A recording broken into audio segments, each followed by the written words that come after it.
Hello, friends and listeners, and welcome to Get a Cat, Get a Horse, the gosh darn best nerd culture podcast around, where the discussions are heated and spoilers are more than likely. As usual, I'm joined by Will.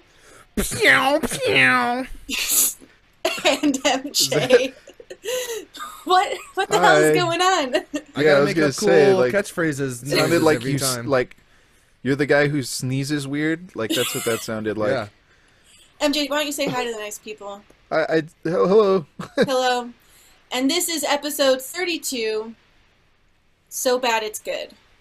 I think that's what it's going to be called. So good it's That's bad. the intro so So far. good it's bad. So good it's bad.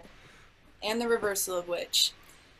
So, today we're going to talk about movies, and I think we're going to dive into content in general that it falls under this umbrella of so bad it's good. I think that this is a genre that used to be very cult and now has become part of like the modern moviegoer's vernacular, like the guilty pleasure movie, the movie that you recognize isn't good, isn't like a quality piece of film, but you love it anyways. I think some obvious examples of that are like Sharknado and Trolls 2 and things like that. No, don't eat. Oh, sorry. You're welcome, MJ. I highly He has disagree with a opinions. lot of what you just said. He has opinions. but that's okay. I respect I your feel like opinion. that's the thesis of the show. Is us? I feel like So- I've talked about this with my friends like a while about guilty pleasure stuff, and like I kind of don't believe that guilty pleasure stuff exists. Like Me too. I Yeah, agree. I feel like you should just You like what you like. you like and that's exactly what it yeah like is. you like what you like, and I feel like it's like it is this sort of social pressure to be like, oh yeah, it is to bad. to dislike what you things. enjoy in order to fit no, some I've sort had of- that too with like yeah. with music, because especially like when I think about stuff like that, like somebody will be listening to a pop song and they're like, oh, it's my guilty pleasure, and I'm like, it's not bad to like something, like it's okay to like what you you like like and it. not have to defend it. Yeah. Cool. So I Anyway. guess that ends the episode. Thanks for coming, guys. I'm Now let's talk glad. about Trader Joe's. I'm glad you came.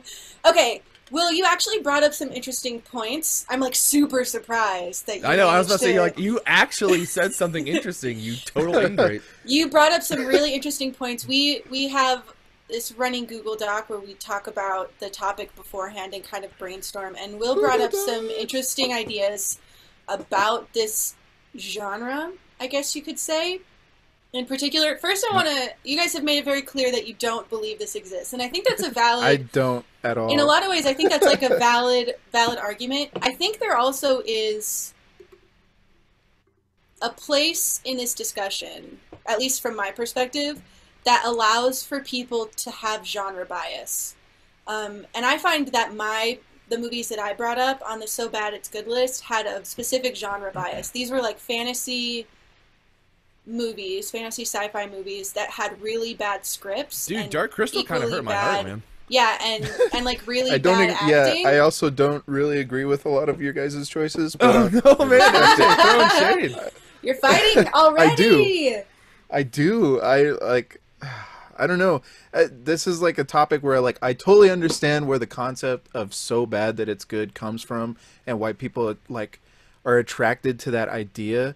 But I think I have a really big problem with it, and that it's like you like what you like, and we kind of already touched on it.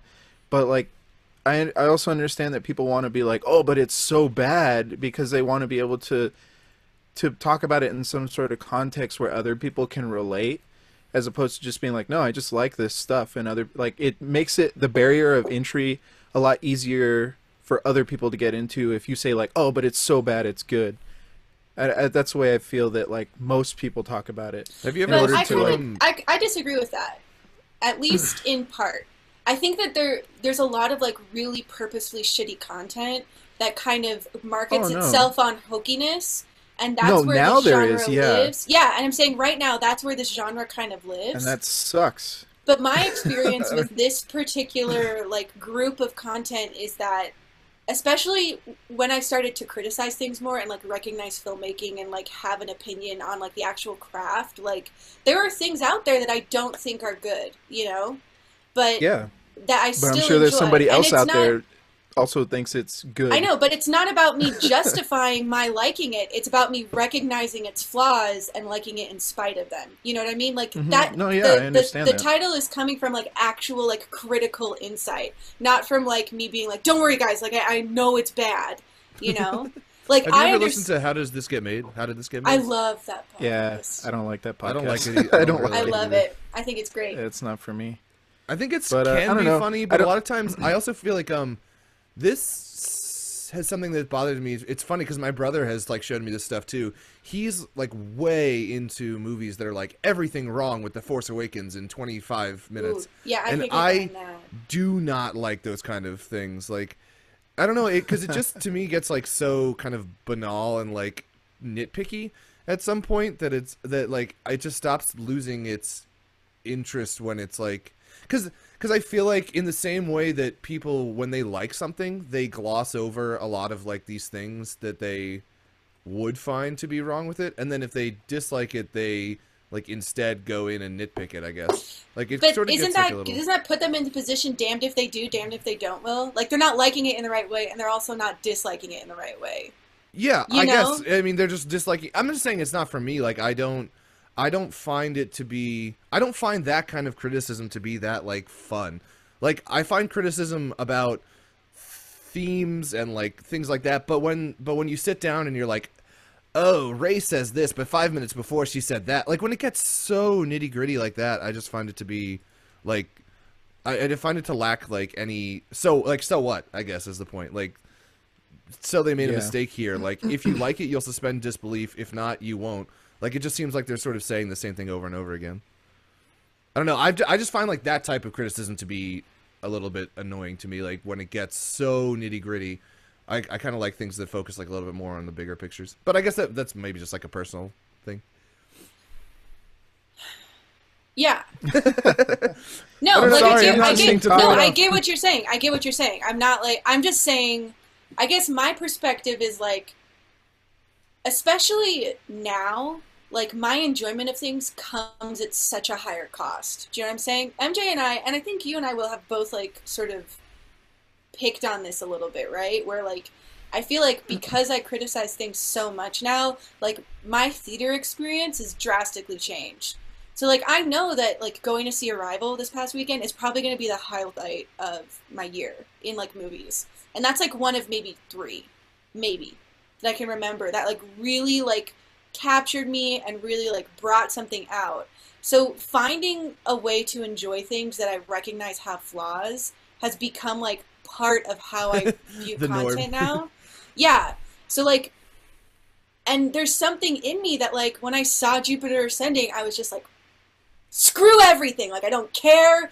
It doesn't matter. Like this is all like in any You other like movie it. because I like it. You like it. Yeah, exactly. But like I don't see where the harm in saying that it's a guilty pleasure movie and recognizing that if this was any other director, if this was any other script, that my criticism would have come at a higher cost, right? That there's something But about the what makes it a Wachowskis- guilty pleasure though? Like what about it is like, oh, you feel ashamed to say you like it. You like it. Fuck it. I don't know. I think maybe for me, I'm just like I don't understand why you have to constitute something as being bad or like terrible before you say you like something. I don't. To me, I'm just like I just like it. Like I understand for other people, they might be like that's a bad movie. You're like okay, but I still like it. But It I doesn't don't. change the I fact don't. that I would like never it. argue that it's like a good movie. Like me liking it doesn't would never make either. it good. Objectivism. I don't think objectivism exists though. Like, there's no such thing as a... Like it's art though. That's the weird thing. Art is kind of subjective in a sense. Like that's what film is. It's kind of like same Yeah, thing and my with music subjectivity and is same thing. recognizing its shittiness and liking it in spite of it. No, like yeah, I'm not making the argument totally that understand me, it. Yeah, but then there's like this flip side where it's like, well, you naming it as shitty or you naming it as bad, therefore means you are ashamed of liking it, and I'm coming from the place where it's like recognizing that it has these intense flaws and like liking it in spite of it isn't a shame thing, it's just a reality thing. Like I Yeah. can't, do you know what I'm saying? I Like think it's it's- not yeah. me like hiding behind this like illusion that I'm like, oh, like if I recognize it's shitty, then people will still like take my opinion seriously. Like I don't care. That's not what I'm saying. Okay, then what That's are not you what saying? I'm saying. I kind of think Explain it if, to me. Just, I don't- if I understand what MJ's saying, I think he's saying that, and this is sort of my feeling about it, is that it seems like in general people are like more cynical today about saying that they have an unabashed liking for something, like in Yeah. the sense that it is. Yeah, exactly. Thank is you. less I'm like- bad with my words. Will is Okay. in No, my I mind, understand what you're saying. reading Is my that like mind. it becomes, it's like kind of rare for somebody to have like a pure love and like really defend something from that side, and they feel like in order to be like in To order put it to in be some somebody sort of who takes context. film seriously, then they have to be like, oh, I like it, but like, oh, it's bad, and I like it because of that. So like maybe you're just saying like you're arguing for more people just embracing like an unabashed love of something and not having to feel like they need to be cynical about it. Yeah, like I think in a lot of ways we're coming from the same place, MJ. Like the idea no. that like I'm not. I'm You not. should be I'm ashamed not of it, disagreeing with never- you entirely. yeah, entirely. Entirely. Yeah. Yeah. You heard My it here words are- first, folks. Dictionary of MJ. Oh God. I just think that there's something kind of refreshing about like, and for me, it's an interesting place to go because if you look at my list, like they're all, like the thing I was saying about genre bias, like my genre bias of like shitty movies is super clear. It's like fantasy Sci-fi. that has like crazy world building that also has like no script like attached to it. Like they just sent the actors out and are just like in front of a green screen and they just like built things around them and they just throw in That does kind of make sense everything. because I think like a lot of times when we've talked about stuff that you like, you definitely have a focus on like world building and system building. Oh, for sure. So like for you, maybe you're able to just like turn off everything else about it. Like, oh, it has a great I'm like, world. Like, oh my whatever. god, he can like rollerblade through the air? Like, shit! Like, I'm in! I love it! I don't care!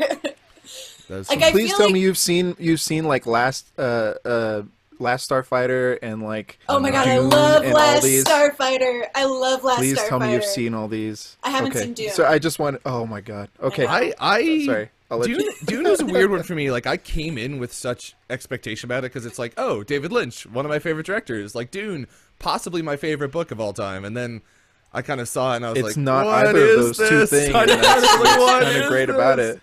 And I want to watch it again because I feel like I would enjoy it more now. Because when I watched it then, I would had those two things coming in, and I was just like, whoa, Wait, make that sound again? Yeah. I'm gonna make that my ringtone every time you text me. It's gonna be the noise. Just like the sound of him having a seizure. Yeah, dude. Just like on repeat. Yeah, so I think that's an interesting, like, I feel like the definitions were like the same, and then at the very end we're like, nope! I think it. I And we, think like, what can't you're come together, what you you're know? also disagreeing with, I sort of think, is the objectivity versus subjectivity part of it. Like in the sense, because Kurt asked in the comments what makes something bad, and like what you were saying There you is go. recognizing flaws. So Amani, you're kind of using your definition of so bad has to do with like more of the technical filmmaking side of it, like things that you feel are. It seems like from what I hear you're saying is that it has to do more with like something that is unable to live up to whatever standard you have of like production value and quality of filmmaking, I guess. And like, I'm not sure that that is bad for everybody. Does that make sense? Like, No, like totally. that a lot of I would never assume to say that my list under this category would be even remotely close to anybody else's list. Because, like, I don't think, like, films like Sharknado and, like, Trolls 2, like, I'm just not Troll 2. interested. It's not Troll Okay. 2. Troll Troll 2. Those two I've in the never same seen it. category Are are totally different things. No, yeah, let's not put those two in the same thing. Well, that's what I'm those are saying. I'm saying they're not even in my category. They're just Yeah, out there. They because just Sharknado exist. is like its own. Well, because I kind of talked about that in. I guess we'll get to it in our list. Yeah, we Sort can of talk like, about it. We can mention it. But I also wanted to bring up this point. Well, I think that's interesting. That like, I feel like if you're living within my definition of like this category, your so bad it's good list should be totally different from everybody else. Because I think this list indicates like genre bias, Mhm. and also like you as like a film goer, it really like I think this list can be really indicative of like where your threshold is, in terms of like quality consumption. So this is almost sort of verging then on like personal underrated things, like things that are No, like because I would never like be like Jupiter Ascending. It's like a 5 out of 5. Like you need to go see it. It's like no, like this is just my shit that I like. Like that's Yeah, the and- argument I'm making. That You was know? what's hard for me. Like in making this list, I was like, "Oh, it should be easy." And then I was thinking about it, and I'm like, "Okay, wait, no." But I genuinely enjoy this movie. I don't really think that it's a bad movie. Okay, then that movie is not out. I'm like, I know other people would think that it's a bad movie, but me myself, like, I genuinely enjoy it. Okay, fuck. And so, like, right off the bat, I had one movie where I was like, okay, I don't really like this movie, but I have some weird fascination with it. So that one's like right at the top of the list. And My- then I the guess other that's two, I where was we like, differ because I huh. like all of the movies on my list. Like I have like a deep love for them and Yeah, like, and their that's the thing. flaws. Like, my first movie is like the one that's like the one that I don't necessarily like, but I have a weird fascination with because it's awful. And then the other two, I'm like, I genuinely enjoy them, but I know other people would also genuinely enjoy them, but also view them as bad movies. So I guess I picked the other two movies like out of like I love them, but I know other people would feel that they're good bad movies. This like If that makes any sense. differentiation between our definitions, MJ, is like tripping me out. It's like fascinating to me because I feel like we have the same philosophy, and then we Yeah, just yeah, like can't disagree on like how to make these lists. My list was yeah. entirely based on that like second point that I made at the top about the social aspect of these. Like Yeah, these are movies that I've enjoyed talking about with other people, and like, but I, and this was sort of interesting to me because I wanted to mention this earlier that like you were saying how, how was I gonna say? You were saying at the Amani, that like because you feel more critical about movies that like it's maybe harder for you to enjoy something unabashedly, or like to have a good theater going experience or something like that. But I sort of have this thing where like I don't watch a lot of things that I don't think I'll like, if that makes sense. Yeah. Like I don't really, and maybe that's a, I mean, maybe not, maybe I'm sure that's a flaw because it keeps me in certain confines. But like I really don't go and see things that look bad to me, or like see things that I feel like I'm not going to enjoy. So like I, unless it's for the podcast, you know, like Suicide Squad or something, like to kind of be part of the conversation. But like most of the time I sort of keep within what I like. So for me, when I was making this list, like I don't really watch this type of movie or like what would be considered this kind of thing that much, but it was all about like I watched this movie with some friends and like it was more fun to talk with them over it than it was to watch it. Like I kind of have that with the James Bond movies. Like I've seen them so many times and I love them. I've seen almost all of them, I think, or at least definitely all of them. And I love them, but like what I like even more than sitting down to watching James Bond is sitting down to watch James Bond with like three people and just every time he does something be like, "Oh, what a dick." Like, or every time he hits on a woman just like make fun of it or something like that. Like I like that aspect of it. So like for me that's sort of where I came to these movies from. you're interested in like the community. Yeah, like that's what I have the like most fun with. shape- communal So you experience. want to do your own version of the podcast? How did this get made? While still like throwing shit at how did this get Yeah, I made, guess. is what you're telling me. Yeah. Okay, you want to Because, do like like, I a don't- you're only interested in doing like a live rendition. A live rendition. of the pod. Yeah, Okay. because I mean, like, if I'm just gonna sit down by myself and watch something that's bad, I'll probably just turn it off. Like That's something interesting that I that don't enjoy. you I probably you just like won't. do it yourself, but you can't like stand like that podcast. Well, you because know? I wouldn't expect somebody to sit there and listen to me do it. like if I recorded myself doing it and then was like, oh, like that wasn't that funny. Like I wouldn't listen back to a recording of it. But when I'm there with three people and we're like having a beer and watching James Bond, like it's more fun to like just make fun of it and kind of enjoy it like that to me. But like I said, I wouldn't release it as a podcast. Yeah. Okay, like I get what you're saying. I think and what you're talking about, like my theater going experience, like that whole like, it has become this thing where it's like me leaving a movie and being like, I would change nothing about that, has become like the rarest thing in the world. Well, how many movies To are me. you Yeah, ever me going to too. see like that in your life? Well, I'm just saying, like, I've seen And- quite a few, but not in the theater. They're usually at home. And I find out about them like way later, and I watch them. I'm like, oh, that was amazing. But Yeah, I have like a in the couple movie A+ theater, I'm like on the always, anyway, I think Yeah. that's where like, Anyway. and then so I have like I recognize that I have like three categories of movies. Ones that are like amazing, that I like are perfect and I would not change a thing, right? Like the pinnacle. This middle ground that I'm just sort of like indifferent to, and it'll be like indifferent to that's like positive and indifferent to that's like slightly negative, but ultimately at the end of the day I'm like indifferent. Like I don't care, you know? Like I'm not mad at people for enjoying these movies. And then at the end it's like something that makes me like righteously mad. And you've seen me get there, where it's just like the fury of like what they've done to this art that I love just like makes me want to like tear it apart, like shred it, you know? So like I feel like that's where I live. And when I find a movie in here where it's like, wow, I recognize that there's all this stuff that I should want to change, but I don't want to change anything, that's like the category I'm talking about right now. Yeah. Do you get what I'm saying? Yeah, I get what I'm saying, homie? Totally Get what I'm understand where laying everybody. down? I think we all have like our own definitions of the so bad it's good, Yeah. and that's cool. I think it's I'd be totally cool. interested to hear what the 6 people watching right now Yeah, about. not the biggest crowd. Think about this this like like the definitions we're throwing Did out. you want Like, to do you talk about agree? that first point thing that I mentioned about like why The different, why yeah. we talk about movies so much in this context? Yeah, I think we should. Yeah, because I That was thinking, I was the like, point you I don't was gonna eat bring up. like you don't eat food and be like, Dude, check Oh, this man, out. this food is so burger bad, so it's fucking good. Shit. And then every time, I mean, I but guess you like kinda that, like do that. now. You kind of do. Now Like, there have you ever is. had something like that's so spicy and you'll be like, "Oh my god, it's so No. spicy! You gotta You're try it! talking You gotta to- try it!" You're talking to somebody who drenches everything in like this hottest shit that they. No, can but I put mean, on okay, it. like I Like- definitely like- feel like there is some times when I'll have something to eat and like you'll kind of it's kind of like a joke But of it how doesn't bad it is. ta- You it's want other not- people to. My people, my friends, we're gonna rein it back in for a second.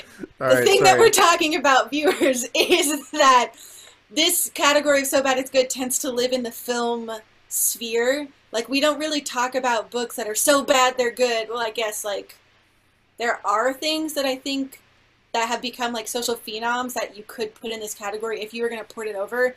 But this idea of like the guilty pleasure has lived in movies in such like a weird prevalent way.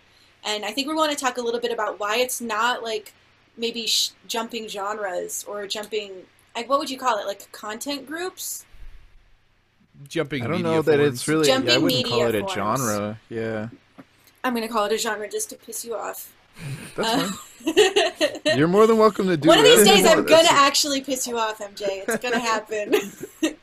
So I think Will brought up a really interesting point, and he talked a lot about how like this idea of like celebrating content that you believe is shitty doesn't really sort of port over to like books and TV shows, and in a way comics, like we all talk about the guilty pleasures we have, but there is definitely this idea of the so bad it's good movie that has become like really prevalent. Will, where do you think that comes from? Well, the thing that I was saying, and that is the thing that I wrote. I'm not. I don't really necessarily. I wouldn't argue this to death. This is just like my thought off the top of my head, is that perhaps there is, like I was saying, some sense that movies and television and whatever is more of a passive form of entertainment, in the sense that like once you put on a movie, it doesn't like fight you to finish it. You know, like it like once you put on something, it will just run to its end. Whereas, like, if you're playing a video game, like, every second you're inputting something into it, and if it's unenjoyable, then it's like, well, I'm not going to keep doing this. Like, I'm not going to struggle through this. Or like a book, like, you know, you have to be the one to read every word. And, like, if the book is just so, like, at least for me personally, if I was reading a book, reading a comic, playing a game, something that, like, requires my input to get to the end of it, I would just stop. Like, I wouldn't enjoy it. And it's also not something that, like, you know, like if you sit down and watch a bad movie, like I was saying, James Bond with my friends, like, you can have that social experience, which for me obviously is important in this category. But, like, it's not like I can sit down and read a book and get through a paragraph and then turn to my buddy and be like, oh, this paragraph sucks. Like, this sentence structure is terrible. Like, I just wouldn't read it. So, like, I know for me, like, because when I think about these, obviously it's more based on a social exchange of, like, a shared experience of making fun of something. I just don't get it from games and stuff. Like, 'cause I like that argument for the mob mentality of like liking shitty things. Yeah. Like that makes a lot of sense to me. Yeah, I don't know. It's interesting because I don't necessarily think the movies are like passive necessarily. I think to the majority of people, most they people are They they passive. feel are. that it is. Yeah. I definitely hate it when people who are like game people are like, but movies, you just sit there and you do nothing, and it's like, Yeah. fuck you. It's Like, a different, you're it's a not different watching type them of right. experience. Like, I'm not, you know, expected to Yeah. do that. But it's because, you know, like a lot of the sort of pleasure that comes from some of the so bad it's good stuff is seeing, at least in films, I think a lot of people get pleasure from seeing like the cracks in it, like sort of seeing like, oh, in this scene you can see the cameraman in the background, like how terrible they are as filmmakers. But like in a video game, if it was just like, oh, in this level you can't jump, how terrible they are as game makers, like you'd just be like, well, that's not fun. Like I don't want to play a Mario game that's just can't broken. Jump. Yeah, like I just can't jump. I don't know. It's an interesting thing when it's like to struggle to get through something. It might turn you away earlier. Do you guys are you on similar pages to that or? It does transfer to books. Yeah. My Immortal moment says apparently My Immortal is a so bad it's good book. Actually, thank you for doing that segue because I was going to bring up books as well because there are like these specific like genre books, right? Like that are like, you know, like the 50-cent paperback ideal. Like you can go and get like 20 different romance books and 20 different westerns and 20 different thrillers and 20 different mysteries or whatever. And it's this idea of like just like genre jumping where you can get these sort of paint by numbers adventures and you just like keep revisiting the same world. And the thing I wanted to bring up with that is like, for me, I think it was pretty evident that like the quality of the product really determines whether or not it makes it into this genre for me.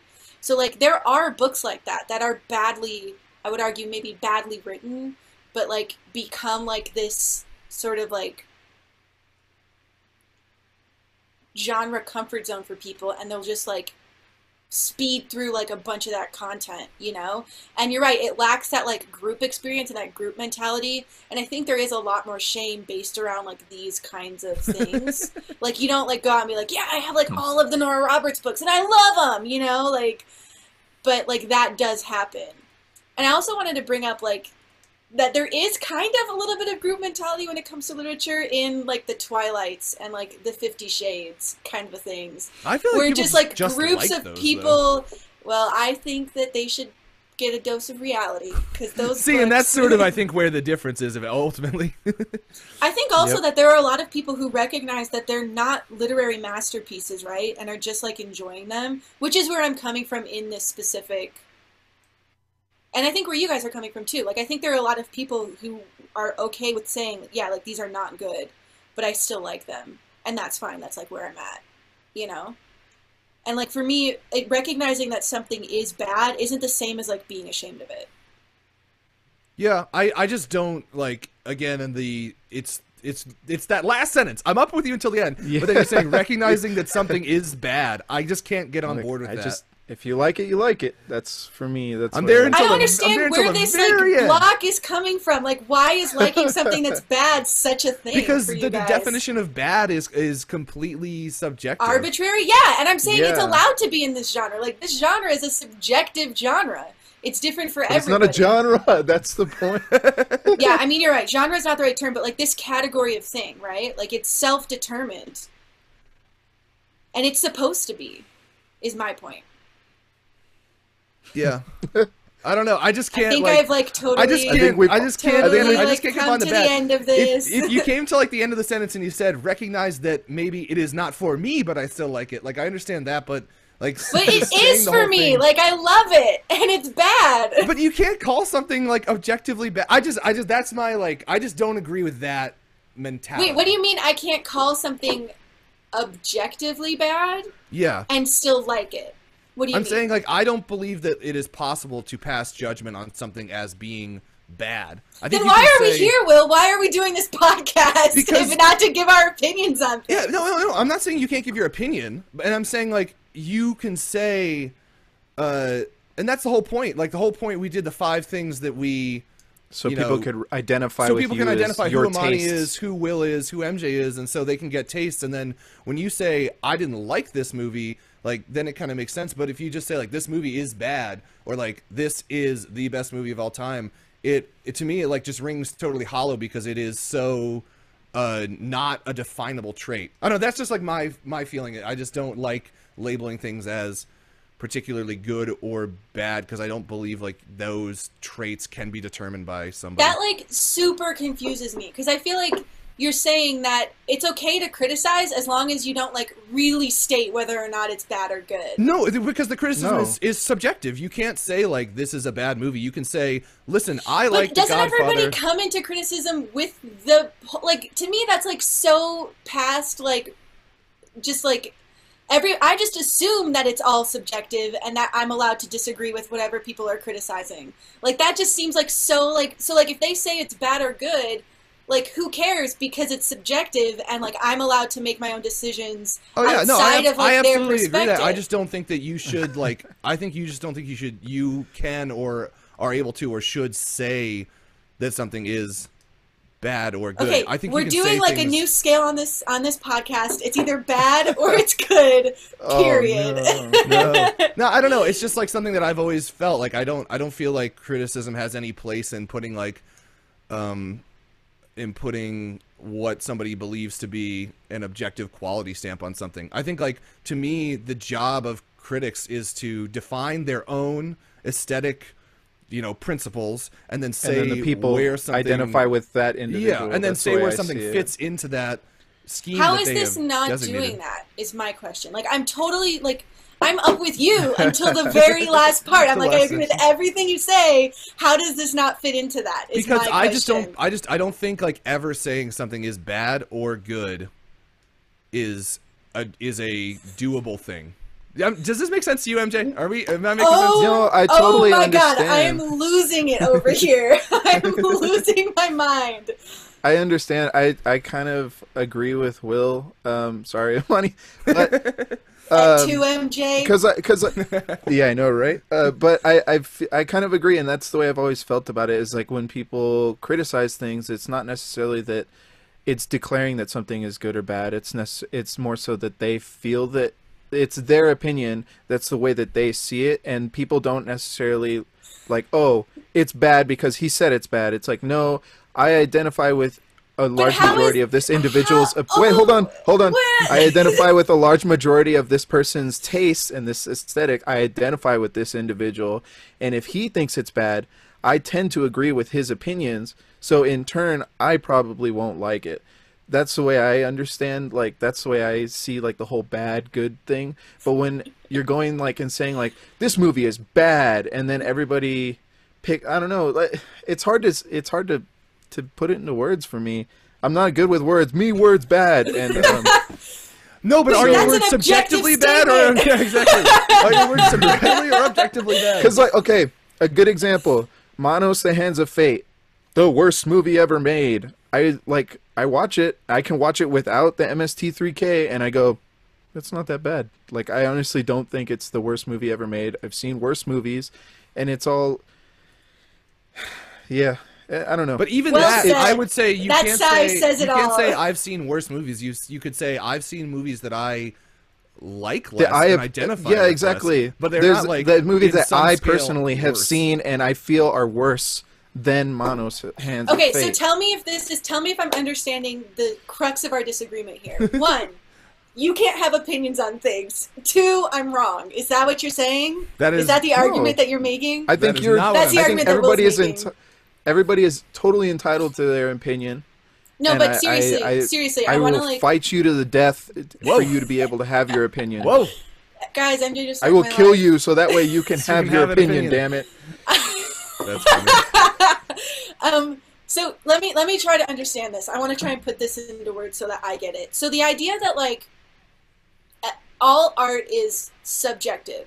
So labeling something bad and good becomes such like a binary thing for both of you guys that you don't like it. Like if you say something is bad, I don't think it's that possible. means It goes that means beyond that like it's whether I like it. unenjoyable. I don't think it is a possible thing to do. I don't think it is possible. Not even to like put- on a personal level.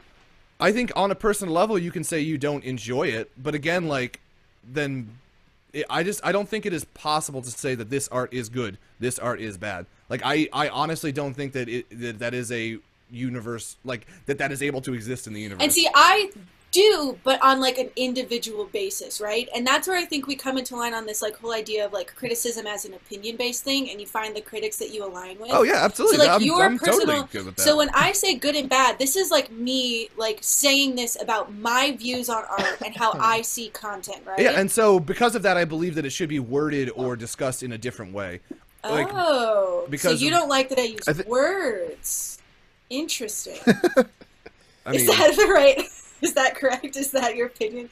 I guess I don't I just don't understand where like the hang up is then. Because, like, I agree with that, and I don't see any harm in using those words because I come into this idea of criticism from the point that it's all subjective and that you then get to make your own opinions based on whatever it is that the person says. Do you get what I'm saying there? Yeah, I do. I believe that the terms bad and good Are too binary? No, it's not binary. It's that they can't exist. I just don't think they exist. I just don't think they exist. I don't believe that those things exist. Like, the same way that a good guy and a bad guy, I don't believe that exists. I don't believe any of those things exist. Like, it's all completely context, subjective, and viewpoint based. And, like, I just don't think that saying this is a bad movie, this is bad, this is good, this is, you know, a good person or whatever, it is meaningless to me because of the inherent subjectivity of the universe and human experience. So, like, I understand what you're saying. That's really heavy, Will. I understand what you're saying. You're putting I you're putting all of the universes into this topic of enjoying shitty content. I understand what you're saying, but like, to me, if you want to speak, if you want to say this film is bad, then I think you have to preface everything that you say with, in my opinion, this film is blah blah blah. In my opinion, this is this. Because when you just get to the point of saying this is bad, this is good, how could, you know, it's a declarative statement about the objective nature of the universe and an object within it, which I don't think can happen. But I just assumed that the objective nature of the universe was, like, already understood by everybody involved. I mean, but it's not. It's not. Why? You're Why assuming, isn't because it? you're assuming. You just said you assume. Yeah, because And this by is assuming, criticism. you make an ass out of you and me. Criticism is inherently a subjective act. If all I agree with that. No, I do agree with that. But I think there are a lot so of how can somebody? Because there's a lot of critics that don't operate on that scale. There's a lot of critics But I am. You can't hold me to the standards of critics that you dislike because you dislike the way they criticize. But you, like, the whole reason of talking. But you told me earlier, The Dark Crystal, that you said, like, or whatever it was, like a movie you picked, you said, like, it's how could people not recognize the flaws in it, right? That means that you are expecting somebody else to also share the same flaws, and that's not true. Like, you are saying, how can somebody not recognize the flaws in this? How could they not realize that it's flawed? Those flaws are your subjective thing, and when you're saying, how can somebody not recognize them, you're putting objectivity to those flaws. And that's not a true statement in my mind. Thanks for using, like, a non-specific example of something that I can't remember saying. You said that earlier. You literally said that earlier. My point. You literally said that earlier in the episode. I appreciate that, Will. You literally said that earlier in the episode. You said, how could you not recognize the flaws in Jupiter Ascending, right? And I'm saying that those flaws are not objective, true realities. Those flaws are subjective perceptions that you have of that movie that somebody else might not have. So saying that movie is flawed in a certain way is not a true thing. I just don't believe that you can say that. Okay. How about we agree to disagree on a very mild point? No, this is like the major point. This is back to episode 2, Grant Morrison style. This is our Grant Morrison episode 32. 30 episodes later, we're back. This is like an hour of what was supposed to be. This is like an hour of what was supposed to be like a mild discussion before we went into our choices for whatever our definition of the so bad it's good is. And instead, it's becoming a discussion about the nature of reality. This is why, about this like really heady discussion, which is awesome. I love that we're doing this, but I also don't think like either of you are going to change one another's mind. No, we kind of have this unspoken rule that we're just going to argue for the sake of arguing it. Let me go get a drink of water, and that's okay. And then I'll be back. That's totally okay. But see, I guess I'm like the middle guy where I'm like, everyone's entitled to their opinion, man. Like, that's me. I'm like the dude. I'm like the dude abides. Like, I'm just like, that's just like your opinion. Are you just calling yourself the Gandhi of this No, podcast? I'm just saying, like, it's just, I understand where both of you are coming from on the stance. And while I don't necessarily align with you, Imani, that's okay. Everybody is totally entitled to have their own like ideals on what like shapes their perspective. Did you see Moment's comment? I was here for Sharknado. It's like, guess what, motherfucker? But yeah, I will not be talking about Sharknado. No, thank you. But see, there's a prime Jack's example. asking what spells you're using. What spells I'm using? I'm using the I don't know. Now I'm here listening to the arguments for the existence of good or bad. Moment, I feel your goddamn pain. Like, I feel it. Sharknado. I feel it. That's funny. So Well, I'm the guy to come in and say I agree to disagree. No, I'm I that guy think we who's coming in to always, say I think that. we always end up there because ultimately, I think Will and I like essentially think differently about criticism at its core. Would you agree with that, Will? Like, I think, especially, I think and also so. about like the nature of like reality. Oh, I think guess. that's where our true disagreements come on the nature of like existence. It seems like it. Yeah, we've been here before. This is familiar territory for us. And Oh, yet, yeah, that's okay. we'll return one day. To what? Yeah, I What? to this discussion. I'm sure this will. I'm sure it will this come up again. Will come up yeah. again. For sure. Okay, well, I think this is a good segue into not fighting anymore. We each picked out 3 films that we felt like, or I picked out 3 films that I felt like existed in this category. Not using the word genre anymore because it is the wrong word. I agree Thank with you. that. That was an oversight. That wasn't me saying this is a genre. That was me just not thinking about the word. And then, so I'm the only one who truly believes in these. These 2 assholes just sort of like threw movies into a Google Doc and called I it threw good. movies that I had fun watching with other people. Okay, That's good my. definition. I That's threw my movies definition. just that I genuinely have fun, but I'm pretty sure other people would constitute as being Okay. not good films. Well, as we've all established, we all support and love each other at this point.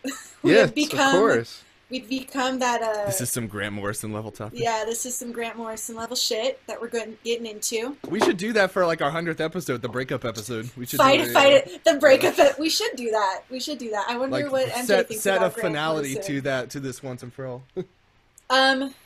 Okay, so I think we should just like run through the list. Sure. Each of us take a turn. Should we just do one at a time since Amani there's is 3? Steve Ditko. That's 3 so each. funny. I don't know. Yeah, who that whatever is. you, however you want to structure it, I support you fully. Okay, Will, why don't you mention the first? Give us a movie. Lay it on us. Sure. So bad it's good. What did you come up with? The one that I immediately come to, and this has like become an event movie, Yeah. for sure. Like I know in Philadelphia, there's like a smaller theater, and they do midnight screenings of this movie like pretty often. And they actually had with Tommy Wiseau or Wiseau, whatever his name is. He comes to like some of them and does like live Q&As. And of course, I'm talking of The Room. Yeah. A You're tearing me spectacularly apart. Lisa, you're tearing me apart, dude. Oh, hi, Mark. Oh, hi, Mark. Dude, this movie is to me, it's actually less of a, it's not that I don't enjoy anything about it. It's like, I find it so awkward that like the first time I watched it, I couldn't watch it for more than 10 minutes at a time.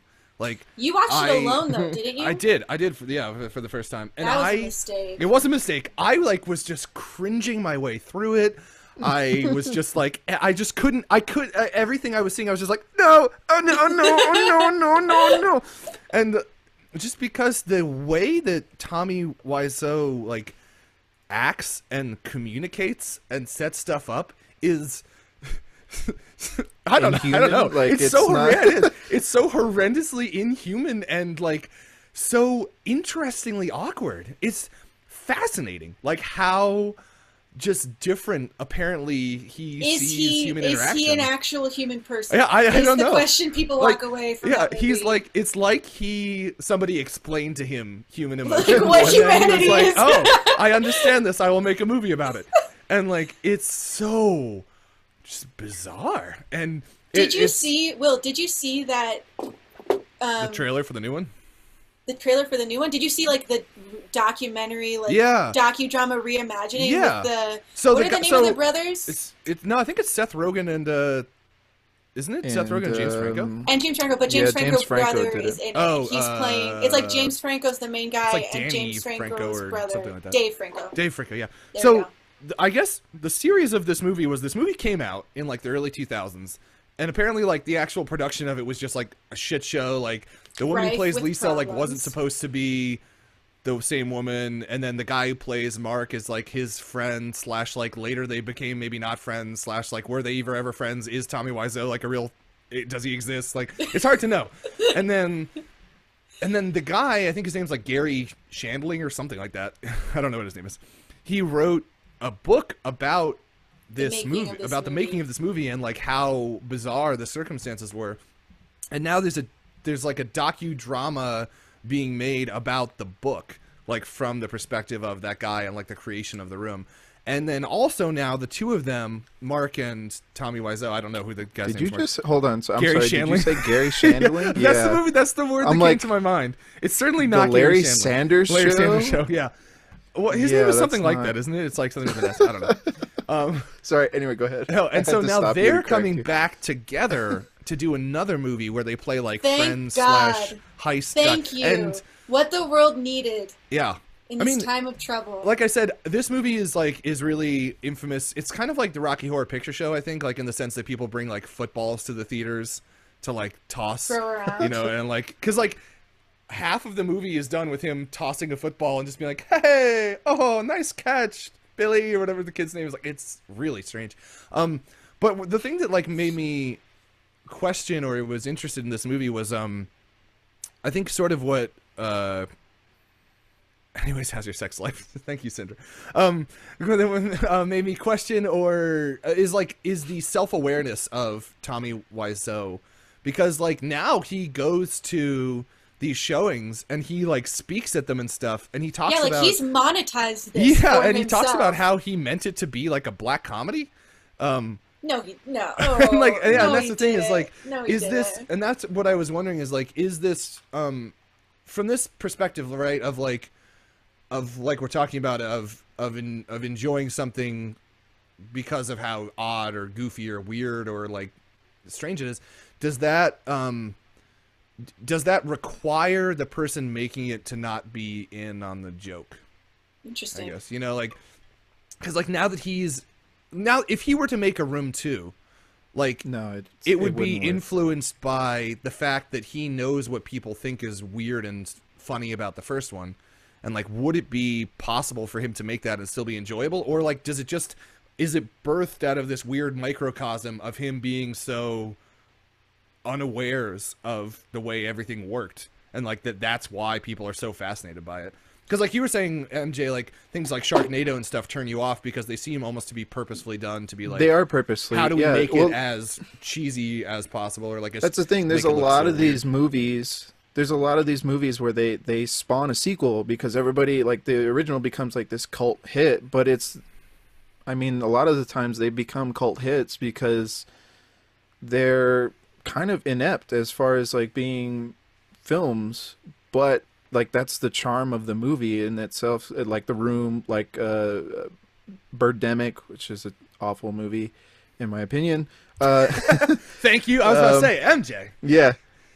So I'm losing my mind over here. I am losing it. Okay, but those have sequels, right? Yeah. Or at least Birdemic has a sequel. One of my Sharknado movies has, like, on my 5 list. sequels.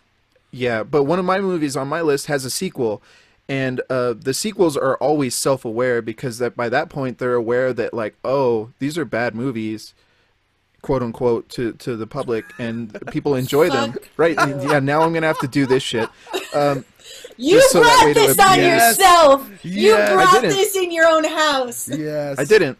But yeah, so like by the time they make these sequels, for me, like a lot of the charm is gone because it doesn't, like, they're winking and nodding at the audience every single, they're trying to make a bad movie as opposed to, you know, stumbling into that it factor, whatever it may be. And that's what's sort of amazing about The Room is that it seems as though it is a wholeheartedly unabashed real attempt at somebody making like a heartfelt romance drama.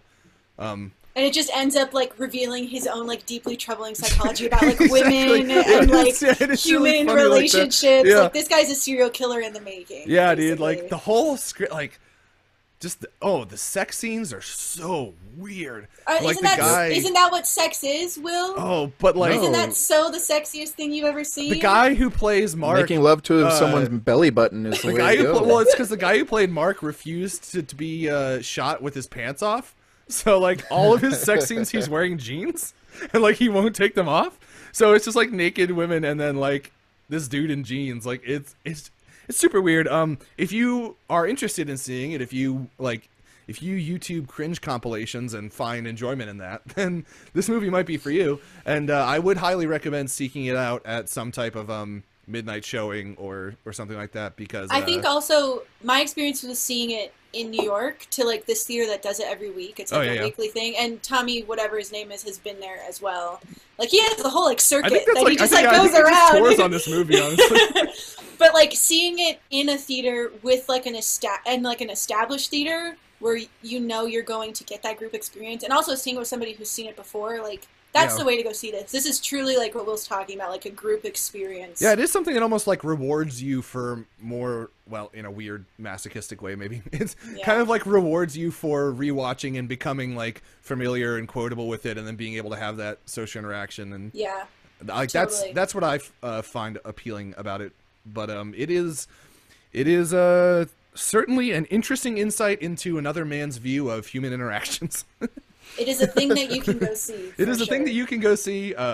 If you watch it on your own, like I did, it might take you a few sittings to get through it. Because it's not worth it. Why would you? It's awkward. It's not worth it. Oh, it made me feel real awkward a lot of the time. Just like for them, I was like, how did they do this? But yeah, I think that's kind of like sort of one of the kings of the of that like circuit and of like midnight movies these days. Cool. MJ, you have a list that has items upon it. I do. Cool. And I really struggled to make this list. You have some but the first one late nights that was alone. I did. My pillow is a sponge. The first film on the list that I instantly knew right away, because it's the only film that I have in my collection where I'm like, no, this is like, I declare it a bad movie. In spite of what Will says. Yes. But the thing is, I don't enjoy this movie either. So that's a weird thing. I don't think. Then what is it doing on this list? Because but this is why it's on this list. Because I have the weirdest fascination. Like it's like watching. It's like a criminal investigator going into a crime scene and trying to figure out how this happened. And they're sitting there staring at it going like, okay, like piecing things together. That's how this movie is to me. It's a crime scene. This movie is Southland Tales. It came out in 2007. I'm sorry, 2006. Directed by Richard Kelly and written by Richard Kelly, who is of Donnie Darko fame. Yes, this movie is a giant shit show. It is. Has he made tries to deal anything after Donnie Darko that people have responded to like at all? Favorably? This was his second movie, Southland Tales. Has he since done anything? I have no idea. I don't really care. Yeah, I don't know. I'm going to read you off a list of the cast and tell me if this doesn't sound good to you. Sarah Michelle Gellar, Dwayne "The Rock" Johnson, Sean William Scott, Justin Timberlake, Mandy Moore, Amy Poehler, John Lovitz. Let's see. You have Kevin Smith. There's a bunch. Christopher Lambert. Wood Harris is in there. Who else? Janine Garofalo. Oh, I can go on for a while. I like those names, just like not together. Like it's like he got. Okay. So the whole movie, the casting is off, like just way off, where you're like, why is this person playing this role? You have John Lovitz as a blonde, badass, tough cop who talks in a gruff voice like that, but it's John Lovitz. And you're like, what? Why? Why is he doing this? You have Dwayne "The Rock" Johnson, who is like a guy who's lost his memory and he has like nervous fits and where he like taps his fingers together and makes these weird faces. He doesn't do like anything charismatic throughout the entire movie. He's like a nervous wreck. You have Sean William Scott being like,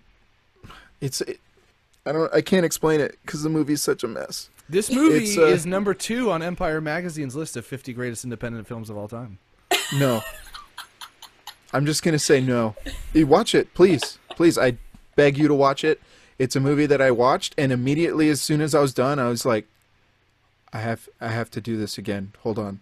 I have to watch this again. So I rewatched it, and it I was just as dumbfounded the second time around. I understood everything that happened in the movie, and it all has to do with time travel and wormholes and all this stuff, but it's awful. It's just really bad, and it's one of those ones where it's just like, I have a weird fascination with it because it's so bad. I just want to understand why. How this came to be. Here's a quote. Here's a quote from Richard Kelly, speaking about Terry Gilliam's Brazil being the film that most inspired him. I think the greatest thing I learned from Terry, that is Gilliam, is that every frame is worthy of attention to detail. Every frame is worthy of being frozen in time and then thrown on a wall like an oil painting. And if you work hard on every frame, the meaning of your film becomes deeper and more enhanced. So obviously, MJ, it's on you that you are not. It is. Whoa! You are not making this oil painting masterwork. Will is turning this into the podcast where he invalidates every single thing we say with objective. That's objective. He didn't mean it. So, no, I don't care. I declare this an awful movie, and I'm doing it in spite of what you believe, Will, and what I believe. This is one that transcends. I'm doing this in spite of what I hold to be truth about the nature of criticism. The Rock is kind of my god. Moment. So watch this movie. It's like one of those train wreck movies. You could watch it by yourself. You probably won't get through it, Will. I won't. I tend to watch, but yeah, I watch this movie every few years, and every single time I don't enjoy it more. It's not one of those ones where every few years I just pull out one of my own teeth just because I feel like it. It's just like those things, like to know that what feeling like being alive is. But like feeling intense pain, like you have to do it. Just to know that you're alive. I watched this movie. Guys, when we're finally in the same place, this is what we should watch. He also we should make time for this. He made a movie in 2009 called The Box, which I have not seen. I think I know which one that one is. But that was his most recent film. All right, so cool. That's my pick, Amani. Okay, my first one that I put up there, didn't even have to think about it, knew exactly what I was going to start the list with, was Jupiter Ascending. You've spoken about this movie before. I have such a deep, abiding affection for this movie. It's a bad movie. It's bad. I love everything. Everything about it works for me. Like, every single piece I'm, totally into. I'm, digging it. The Wachowskis, I am sure you did. That doesn't surprise me at all. The Wachowskis have become, this weird place for me where, their content is getting, really, weird and manic and, disjointed. And, I think deeply flawed, in the way they're making film, you know? But I'm, so into it. And, I'm just eating up, everything that they do. And I can't, get enough. They've become, my version of Michael Bay. They've become my personal little Michael Bay microcosm of films that I just can't, I love them. Didn't you like Sense8? Didn't you think Sense8 was? I liked Sense8. I've actually been rewatching it and I still really like it. And it's this weird thing where it's wow, that in any other context this would really bother me. I see these things happening and I know that I should be historically this should make me deeply upset. And really get me going on a rant, and for whatever reason they don't, and I'm so just maybe it's because I feel their political and social commentary align so closely with my own that I'm just behind them, and I just feel for them as their perspective as creators, I get behind what they're saying. Do you know? Does that make sense? Yeah. Because they're very LGBTQ friendly. They're very inclusive. They're all about this sort of non-gender normative thing, especially in their more recent stuff that I'm super passionate about, just politically. So I feel like I can like deeply relate to whatever it is they're creating, even if it's not like maybe the most. Here's another quote. Amid the criticism, the film picked up an enthusiastic following, particularly among female sci-fi fans who have embraced the film with the general attitude of, this movie is garbage, but it's our garbage. How, did I write that? When did I write that? Did you just edit the Wikipedia article like as I was reading? I think that totally just happened to me. That was amazing. Yes, that's all I needed to say about it. Thank you. We're done. We can move on. We're done. That's it. It's really quite fascinating. I think especially from like a world building perspective of like we're gonna do like every single fucking thing that like comes into our brain and like we're not gonna hold anything back and there's gonna be like no real like through line to like the way this world building works. Like there's no like internal logic to this world. We're just gonna do everything in our brain and we're gonna throw it on the screen and it's gonna be like this crazy mess.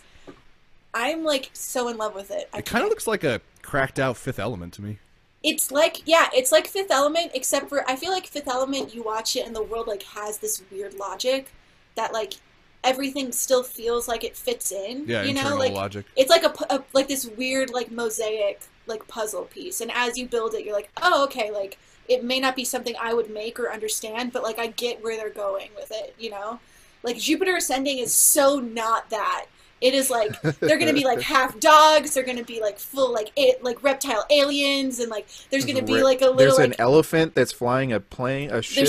There's a ship elephant. There's like roller skating, air boots. There's like some weird like fetishy things like with animals happening in the middle. That's like funny, funny question mark. There's like some really shitty performance. It's just like this whole. Like, it's a hot garbage pile of fun. I really dislike Eddie Redmayne. I don't like him. Oh, I love him. You're not going to like He was in Fantastic Beasts, Yeah, right? you're not going to like that, then. I've heard he's, like, on the spectrum in that movie, and he's just, like, being weird to everybody. Yeah, he does.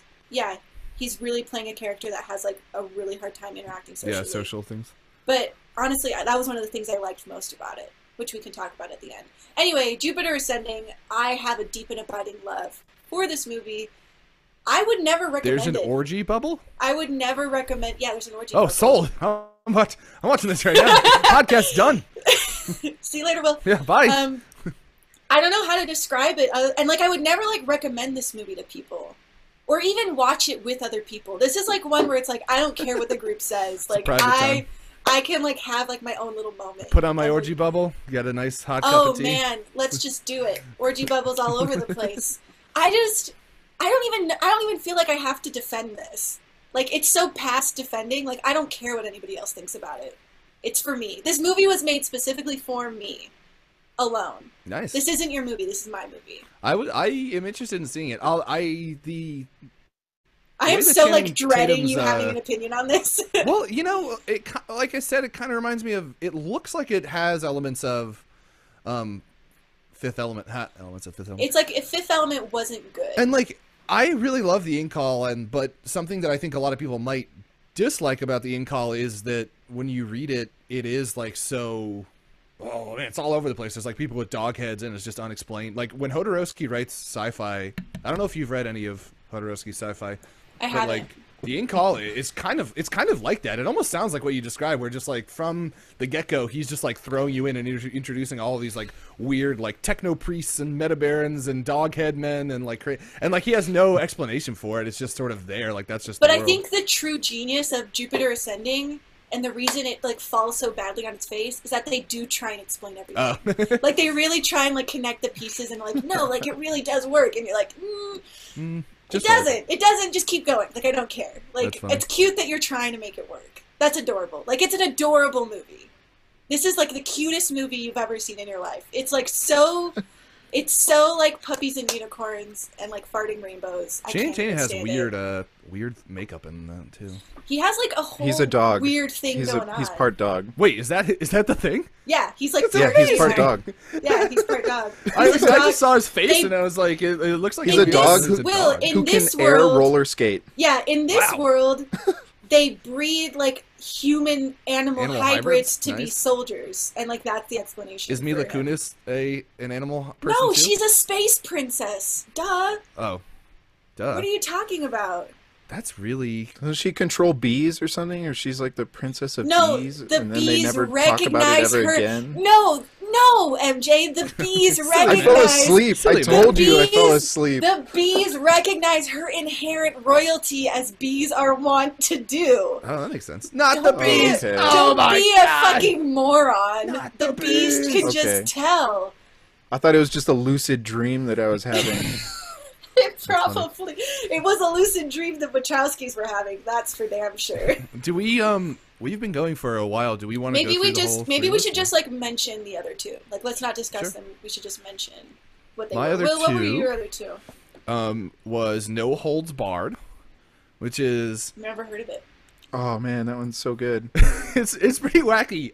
If I you enjoy that one a lot. yeah, if you enjoy 80s action movies, with like all of the tropes and goofiness that goes along with 80s action movies, and would like to see Hulk Hogan and his like feather-like, not real hair fly around the Dude. screen, dude, his hair is so bizarre. Don't forget about Tommy Lister, dude. Is he the bad He's guy? still in movies. Yeah, he's Yeah. the guy who plays Rip or something like Zeus. Oh no, Zeus! Zeus. Yeah, Zeus! Oh man, this movie's crazy. But that guy's These in movies that are guy's in crazy. the Dark Knight, right? Yeah, he's in a lot that of stuff. movie. Yeah. Yeah, he's in a lot of bunch of stuff. Um, but he was actually a professional wrestler for a bit after this movie. Yeah, came yeah. out. So like this movie is kind of like It this like weird. launched his career. Yeah, it's like this weird intersection of like fake but not fake. Like it's What do you Hulk Hogan because it's a movie with Hulk Hogan playing a wrestler who is not Hulk Hogan, but like then afterwards there was like a no holds barred like match that they did in real life that had like the characters from the movie, but like it was Hulk Hogan still. It's I don't really understand how I could It's like explain it. they did like a parallel like promotion. Yeah, it's like a with the parallel like movie. wrestler universe where like there's an evil guy trying to take control of like the WWX or whatever it's called in this, and Hulk Hogan has to like wrestle in this match against. It's very strange. It's really wacky and wild, and it is Hulk Hogan being an action star. So if that sounds appealing to you, you might want to check it out. His And it hair should. literally has his hair must be like the thinnest hair of all time. Like he's always like running around and he has like this terrible haircut. It's like and glistening wavy, sinew. glistening, It's like golden it's like, sinew. Yeah, it looks like amazing. the hair on a corn cob when you like pull it off. It's really strange. So that's one for you 80s action fans out there. And then my other pick was going to be Troll 2. I believe completely unrelated to Troll 1 and Troll 3, but it does exist. I Yeah, don't- there's actually I two. don't- There's actually two Troll 2. I have if remember never correctly. planned on seeing this. Is this something I There's like? a- I know of its existence. I think it's sort of like in some ways started this whole fascination with like 'cause Well, there's a documentary about it called Worst Best Movie Ever or Best Worst Movie Ever. Best worst movie. Yeah, and it's best a worst documentary that one of the child stars like made when he grew up and realized that He was everybody in a bad movie. thought and realized that everybody thought the movie was like crazy bad and were embracing that aspect of it, and so he made a documentary about it. But yeah, the actual movie is it's like a story about this kid and his family that go to Nilbog. Nilbog, which is goblin which is backwards. goblin spelled backwards. They go to There's this actually town no called trolls in the Nilbog. movie. Yeah, and like it's vegetarian goblins who like transform you into like goopy plant ooze, so then they can eat you because they course. don't eat meat. And This like, sounds perfectly logical to me. the ghost of his grandpa Seth, like helps him defeat yeah. the goblins, but then like not really. It's pretty crazy. I honestly don't think the movie is all that bad. I enjoy it without like the oh man this is terrible. Like I still enjoy. I saw it before like I guess The it hype. got that moniker. Yeah, Yeah, because it's Claudio Fergazzo. I don't know who that is. Who directed it. He's an Italian director, but he directed a movie called Rats. That's a lot of fun. He directed another movie. He actually like he tends to co-direct with Bruno Mattei, who's kind of known for doing like exploitation Italian films. But he did a movie called Zombie 3 with Bruno Mattei and Lucio Man. Fulci.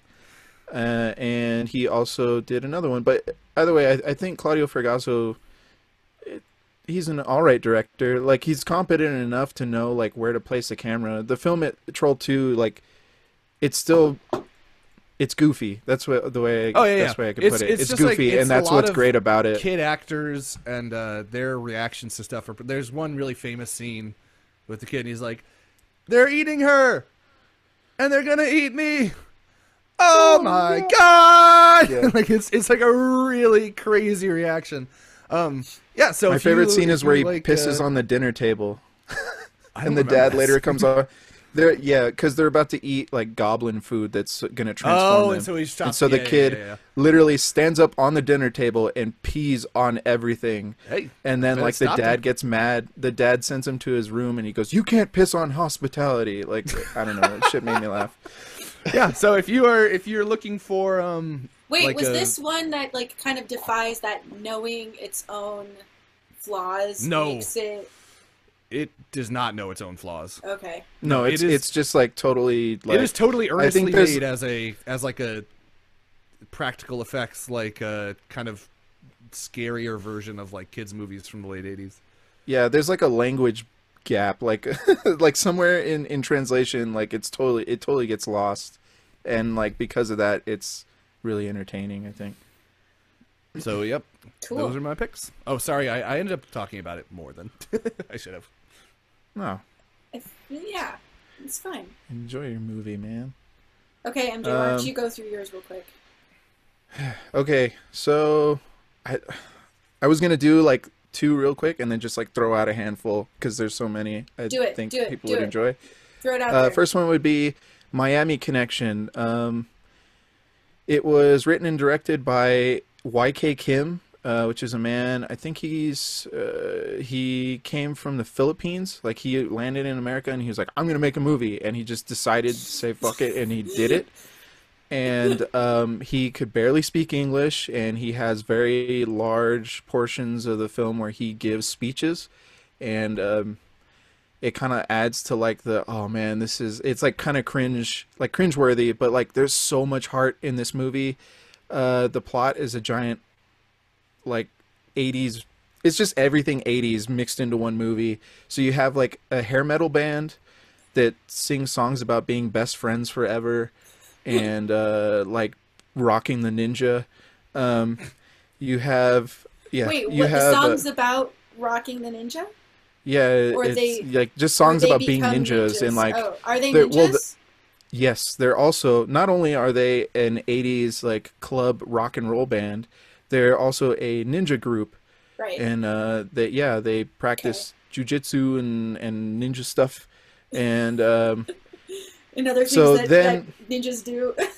Yeah, whatever things that ninjas tend to do in the 80s. And then there's a drug dealing gang who also is led by another group of ninjas. Okay. And this is all takes place in Miami.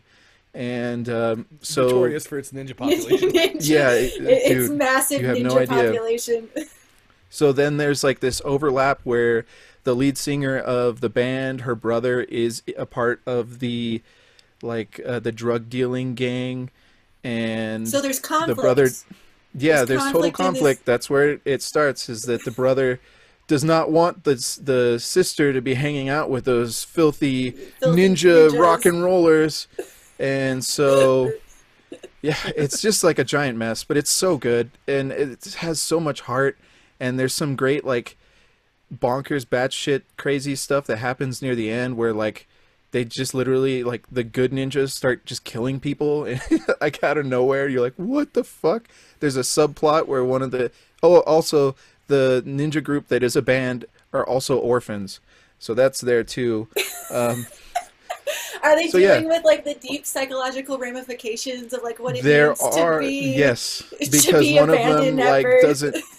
Yep, there's a subplot with that where one of the characters is trying to get in touch with his father. Right. And he's like waiting on a letter from his dad. Okay. And then he finally gets the letter, and then he goes to go meet his dad, but then they run into like the bad ninjas, and then they fight to the death. God damn it! Like, I need to see my father. Yeah, it's pretty awesome. So go watch that. What's it called again? Remind me of the name. Miami Connection. This one is called Miami Miami Connection. Connection. Any relation to 1987. French Connection? It's a sequel. No, not at all. So that's Turns out What if- Gene Hackman is his dad that was sending him letters. What if like it actually is like the actual sequel and they just never said it that after it was like released? no. Well, the They cool realized- there's the thing with this movie is it has an awesome backstory too, because this movie was made, it was released, and then it like literally showed once and then was just disappeared. The dude who made the movie, like he was like he felt like he didn't accomplish anything with it, and he's just kind of like dissuaded, and the movie just disappeared, like it totally was gone. How And sad. recently resurfaced. Somebody on eBay, one of the guys from, I guess somebody from Draft House Films, bought a reel, just a random reel of film Oh, and it was on there. on eBay, and it turned out to be this movie. Wow. And so they Cool. like they started screening it like at the Draft House, Alamo Draft House. yeah. And they eventually found the owner, like YK Kim, and they pretty much like it's now like this huge cult hit. So there's That's that. so cute. How Yeah, the adorable. backstory is super interesting. There's a lot of interviews too with YK Kim. That's pretty cool. Let's see. The next movie I picked is a movie called Samurai Cop from 1991. This one is also has a very crazy, weird backstory. I feel like But that's sort of it's the theme of essentially- these is like they're movies that have some type of like normal good intentions, and then like through crazy production and like personnel things just end up being the wackiest, like Yeah, crazy so- offshoots of what the original vision might have been. Yeah, and that's what I kind of like about these movies. Like for me, I'm like, oh, I genuinely really enjoy these movies. Like I don't think that they're bad films. I can see like this like passion for the film itself like coming through. Got a through lot of all heart, this kid. like through all this like stuff where I'm like, whoa, this is, and like all those things too. Like even the faults of the film kind of add to that charm, I guess. But this one is about, it's like a buddy cop film. It has I guess the only two people you would probably recognize if you're into these kind of like genre films would be Robert Z'Dar, who plays, like, you probably recognize him as the dude with his giant chin, who's plays Maniac Cop. I want to see Maniac Cop, but I haven't seen it yet. Yeah, if you saw a picture of Robert Z'Dar, you'd probably recognize who he is. And then there's also Gerald Okamura, who's also in a bunch of like 80s kung fu films. I like that we have But this one- referenced two movies named Maniac and Samurai Cop in the same show. We're doing something right. So this one, it's kind of similar. It's like a buddy cop film. There's a drug dealer, kind of, not really. The plot doesn't really make a whole lot of sense. It's a direct to video film, so it never really got like a theatrical release. Whoa! Does this dude have like tumors? Yeah, he has some sort of disease. I forget what Whoa. disease he has, but there's like the dialogue is, the thing is, the main actor, Matt Hannon, this is like the only movie he's ever acted in. I mean, aside from the sequel that they just recently made. But he has like this weird charm about him, but he's also a terrible actor. And so his line delivery at times is, you're like, hey man, like I like this guy, he's kind of cool. And then there's other times where you're like, whoa. And his delivery is really stilted, or just like you can tell he's frustrated. And there's a reason for that, and that's because like halfway through the movie they totally ran out of all their funding. So there's scenes where they're doing like these like reaction shots, like reverse shot. But the reverse shot of like his reaction or his partner's reactions are shot like years later. So it's just like him in the director's office. Like they literally, and the thing is like, yeah, it's him in the director's office, and then like apparently the story is like the director's like, no, we'll edit it in like into the film and it'll make sense. So it's literally like them just standing in the director's office, like monologuing and like saying all these things, and then they reverse shot to like a diner or something, and it's like these things. Yikes. Yeah, where Amazing. it's really, yeah, it's really, you could see the cracks like in this thing, and it's so good. And you can tell he's like, they're genuinely Well, the main actor Matt Hannon, you could tell he's like visually frustrated. Like he looks angry, and like when he's delivering these lines, and it makes it so funny.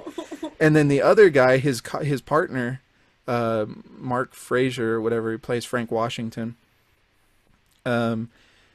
You could tell he's like, fuck this, and he's just making the goofiest faces like he can possibly make. Like if you Google Samurai Cop, it will pull up pictures of his face making stupid faces, and those are his reaction shots, like in the shot reverse shots. So that's like one of the things, like out of tons of them. There's scenes where like guys, they do the ADR, and it'll be like normal ADR, and then all of a sudden you like another guy will speak, and it totally sounds like he's in a bathroom. Yeah, dude. When ADR is off like that, that's when I really find that funny. Yeah, and it's hilarious because like everybody else in that scene has normal sounding voice, and then all of a sudden it sounds like this dude is like in like the most barren bathroom, like largest barren bathroom in the world. Stuff like that. And the movie has a lot of good jokes, like humor to it.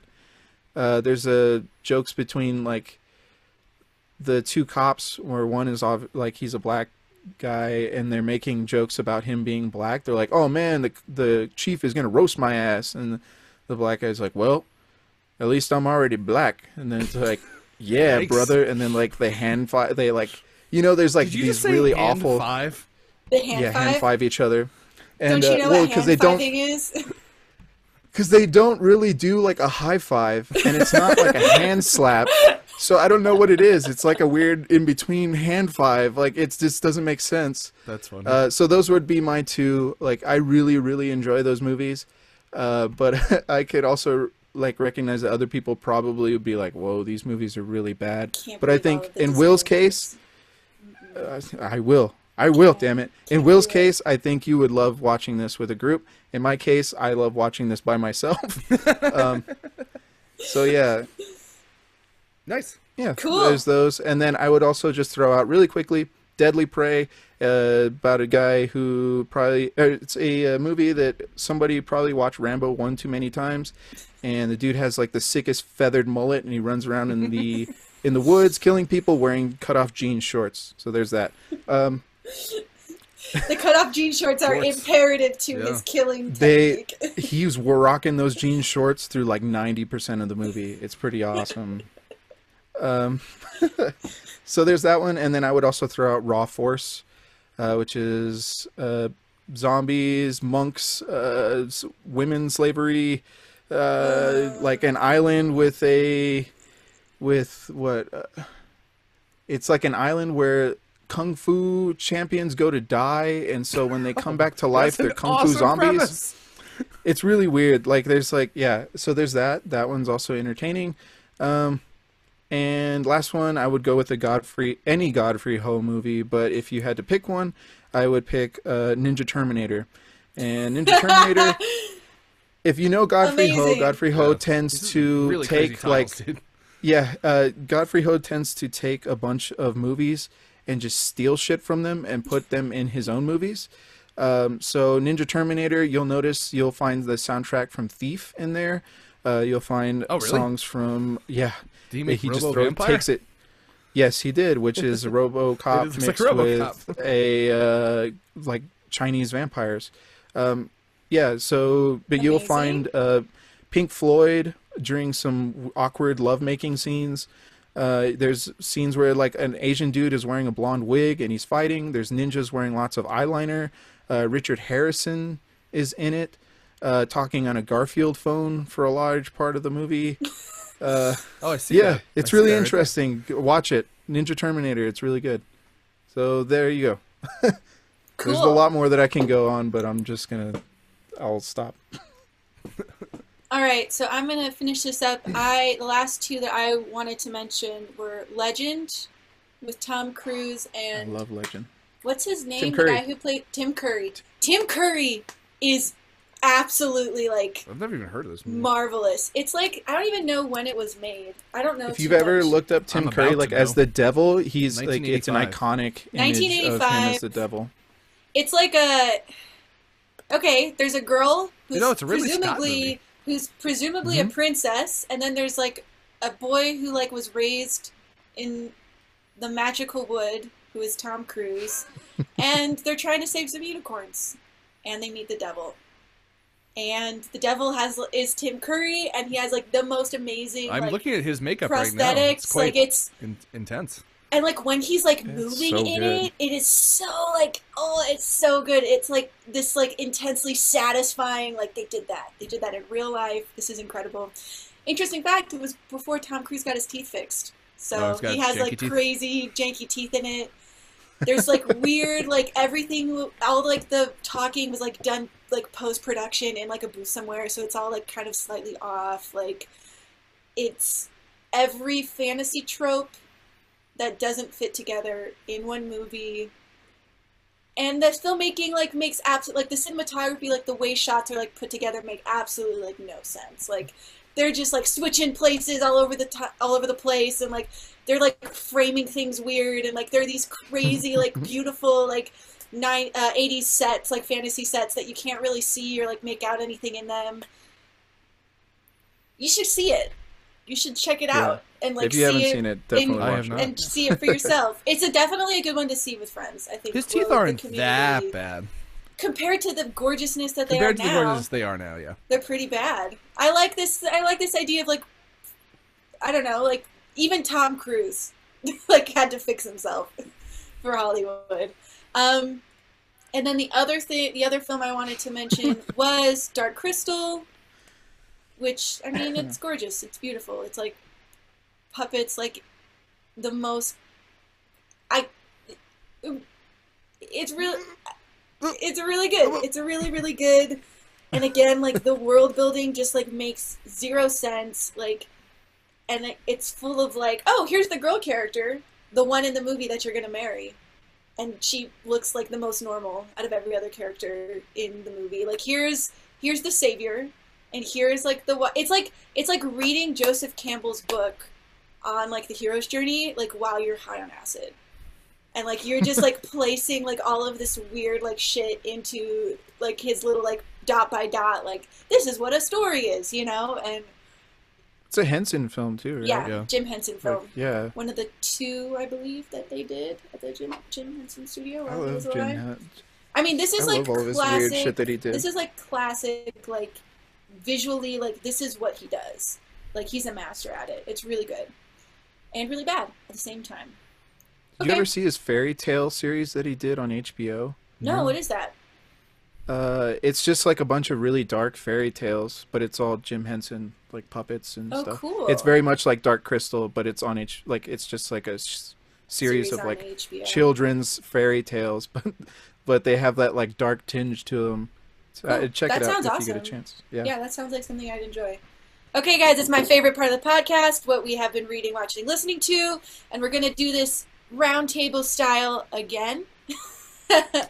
And do 2 minutes each. MJ, what have you got going on? What have you been doing? What's going on with you? I watched a lot of movies, 7 Okay, movies to why be don't you- exact why don't this you week, pick- but pick- I will cut it down. Yeah, cut it down. Cut Why it don't you down. pick? We have a schedule to keep. Yeah. So this week I watched Philadelphia Story with my wife. Really enjoyed it. Cary Grant. I don't know that. Oh, movie. what's Yeah, me the? I forget the. I always get her mixed up with Tracy Hepburn, but it's not. Spencer Tracy and her usually do movies all the time. Get him help you, buddy. my- Katharine Hepburn? Is it Catherine? It is. Yeah. Okay. Catherine Hepburn, Jimmy Stewart, James Stewart, if you will. I will not. But yeah, Cary We have Grant. a minute and a half left, by the way. I know, but it's a classic movie. That's all I can really say about it. It's about Catherine Hepburn. She's about to get married to a gentleman, and her ex-husband, who is Cary Grant, is working at this newspaper, which they run like tabloids pretty much. And Jimmy Stewart works for that paper. Him and his kind of girlfriend. Their relationship is interesting, but yeah. So Cary Grant, in order to kind of get back at his ex-wife, grants like kind of invites himself to the wedding so that way they can get like an expose on this wedding, and then it introduces like this really weird love triangle. The relationships in the movie are very interesting to say the least, but it's also kind of cool because of how like non-conventional it is in a way. But at the same time, the women in the film are very interesting in the sense that like Jimmy Stewart is hitting on this girl, but he has a girlfriend and she's fully aware, and she's like, that's cool, do whatever. And I'm like, well, okay, that's weird. And then the girl, like Katharine Hepburn's character, is like in this love triangle, and she doesn't end up marrying her fiance, and then she's like kind of hooking up with Jimmy Stewart, and then Jimmy Stewart's like, marry me, in front of his girlfriend. And then yeah, Jimmy Stewart, and then she doesn't want to be with Jimmy Stewart. It's fucking weird, but it's a really good kind of classic movie. I would recommend it. Cary Cool. Grant, Katharine Hepburn, Jimmy Stewart. There you go. There you go. I've Awesome. never heard head or tail of that movie. Yeah, me neither. It's good. But my is it like pre-50s, like pre-60s? Was it in the 50s? No, yeah, I think it's My knowledge of that. 1940. Okay. Oh, there you go. My knowledge Yeah. of that time period is kind of limited to small. I don't know, some things, but not. I'm not Yeah. very strong in that in my game of that. It's good. It's good. Will, what have you been doing? Well, Live to Rock. Guessed correctly. I'm guessing Will watched Lost. That he did. Lost I'm Watch sorry, 016. Pew pew pew. I am now at.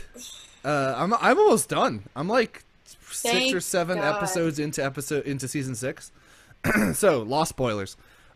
We are now at the part where timelines have split in increasingly strange ways, to where there is a Flash sideways world as well as a present world. So like for a period of time there was a past story going on and a present story going on.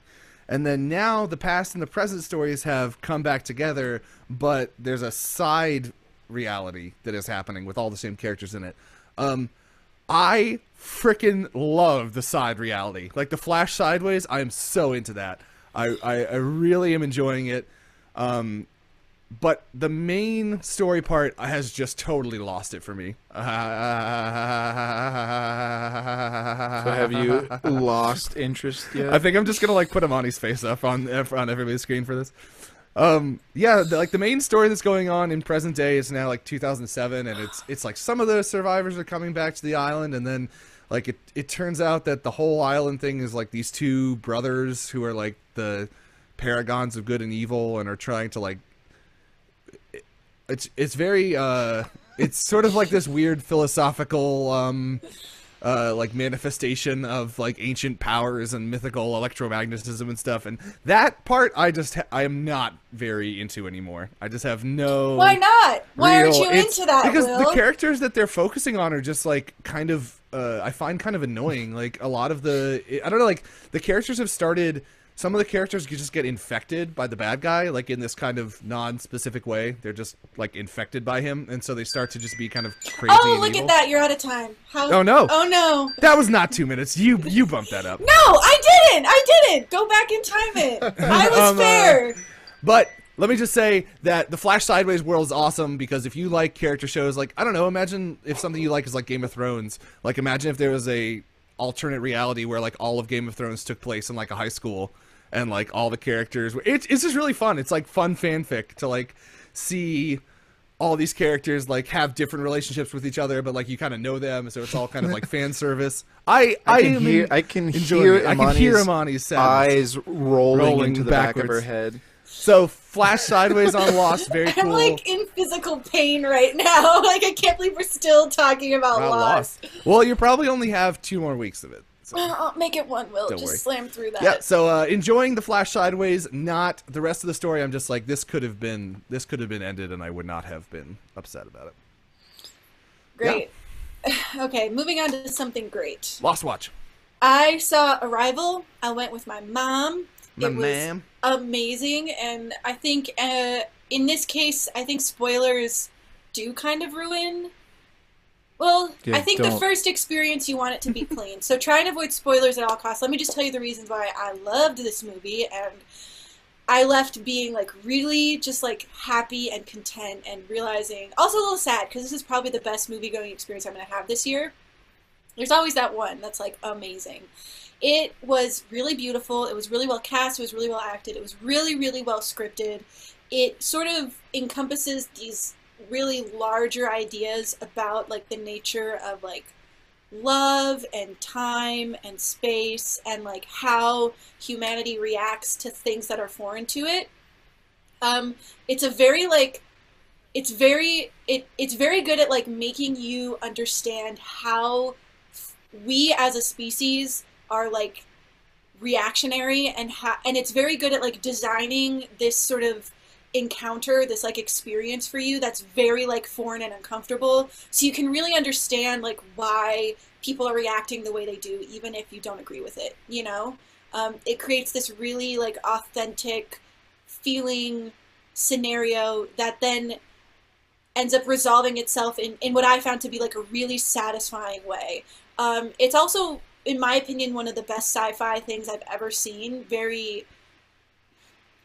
It's very heady and very intense, like I think philosophically, while being like really relatable and really like gettable. You know, like you can take your dad who's never read a sci-fi book in his life, you know, to this, and he would get it and understand it and probably find a lot of enjoyment in it. At least I found. So it like walks this really crazy line of being like very cerebral but also being like really relatable too.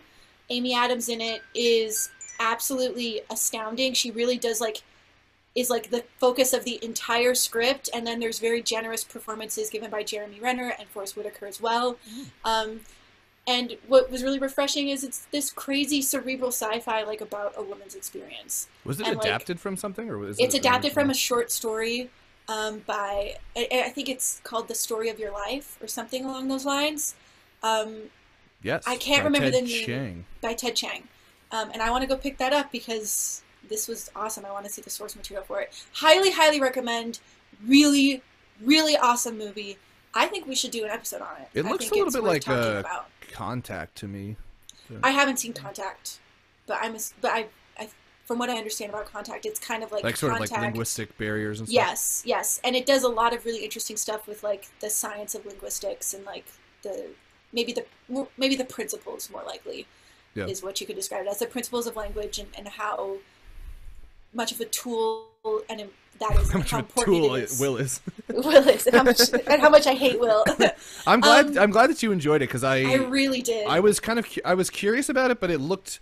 I was wondering if it was going to be like a little on the slower kind of dull side, but I'm glad you found it. It is very slow, and it has this weird like claustrophobic take on cinematography because the main character is just so stressed because this is like such a stressful thing that she's going through, and it does this amazing like.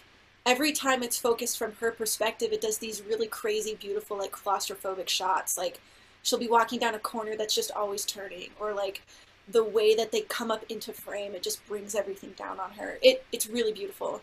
Nice. Cinematographic in the movie, cinematographically in the shots, whatever. I can't talk. I don't It's know really what the good. right I word is really for it. think you both would like it. So I would She's go reading check it from out. the MJ dictionary. Now available on iTunes. It's 3 pages long. Yeah, so that's what I saw. Okay, MJ, hit us again. What else have you been doing? Well, my cousin Joe is in town, and for those who don't know, I do a podcast with Joe called Podmax Podcast, where we talk about movies. Is he in your house right now? No, he just went out. He just left this morning. But so for the next episode, we are doing Thanksgiving, which is You just got like stuffed. yeah. Gobble gobble, motherfucker! Like that's pretty much tells you the exact concept of the entire film. But Have you after seen this watching movie, the Amon? first one, No, but I feel like I should. Feels like it should go on the list. probably not. But so I watched the first one and I enjoyed it enough, and then I was looked it up and I was like, oh, there's a Thanksgiving 3, but not a 2, and technically 3 is part 2. So I watched that one and I ended up hating the fact that I was watching it. So yeah, I guess like Thanksgiving could be considered like a so bad it's good type movie for some people. I really enjoyed it, but I wouldn't recommend it to anybody because the humor is so like right up my alley that me and Joe or Joe and I, found like it relates to our style of humor, and our style of humor tends to be a bit more sarcastic be and self-aware.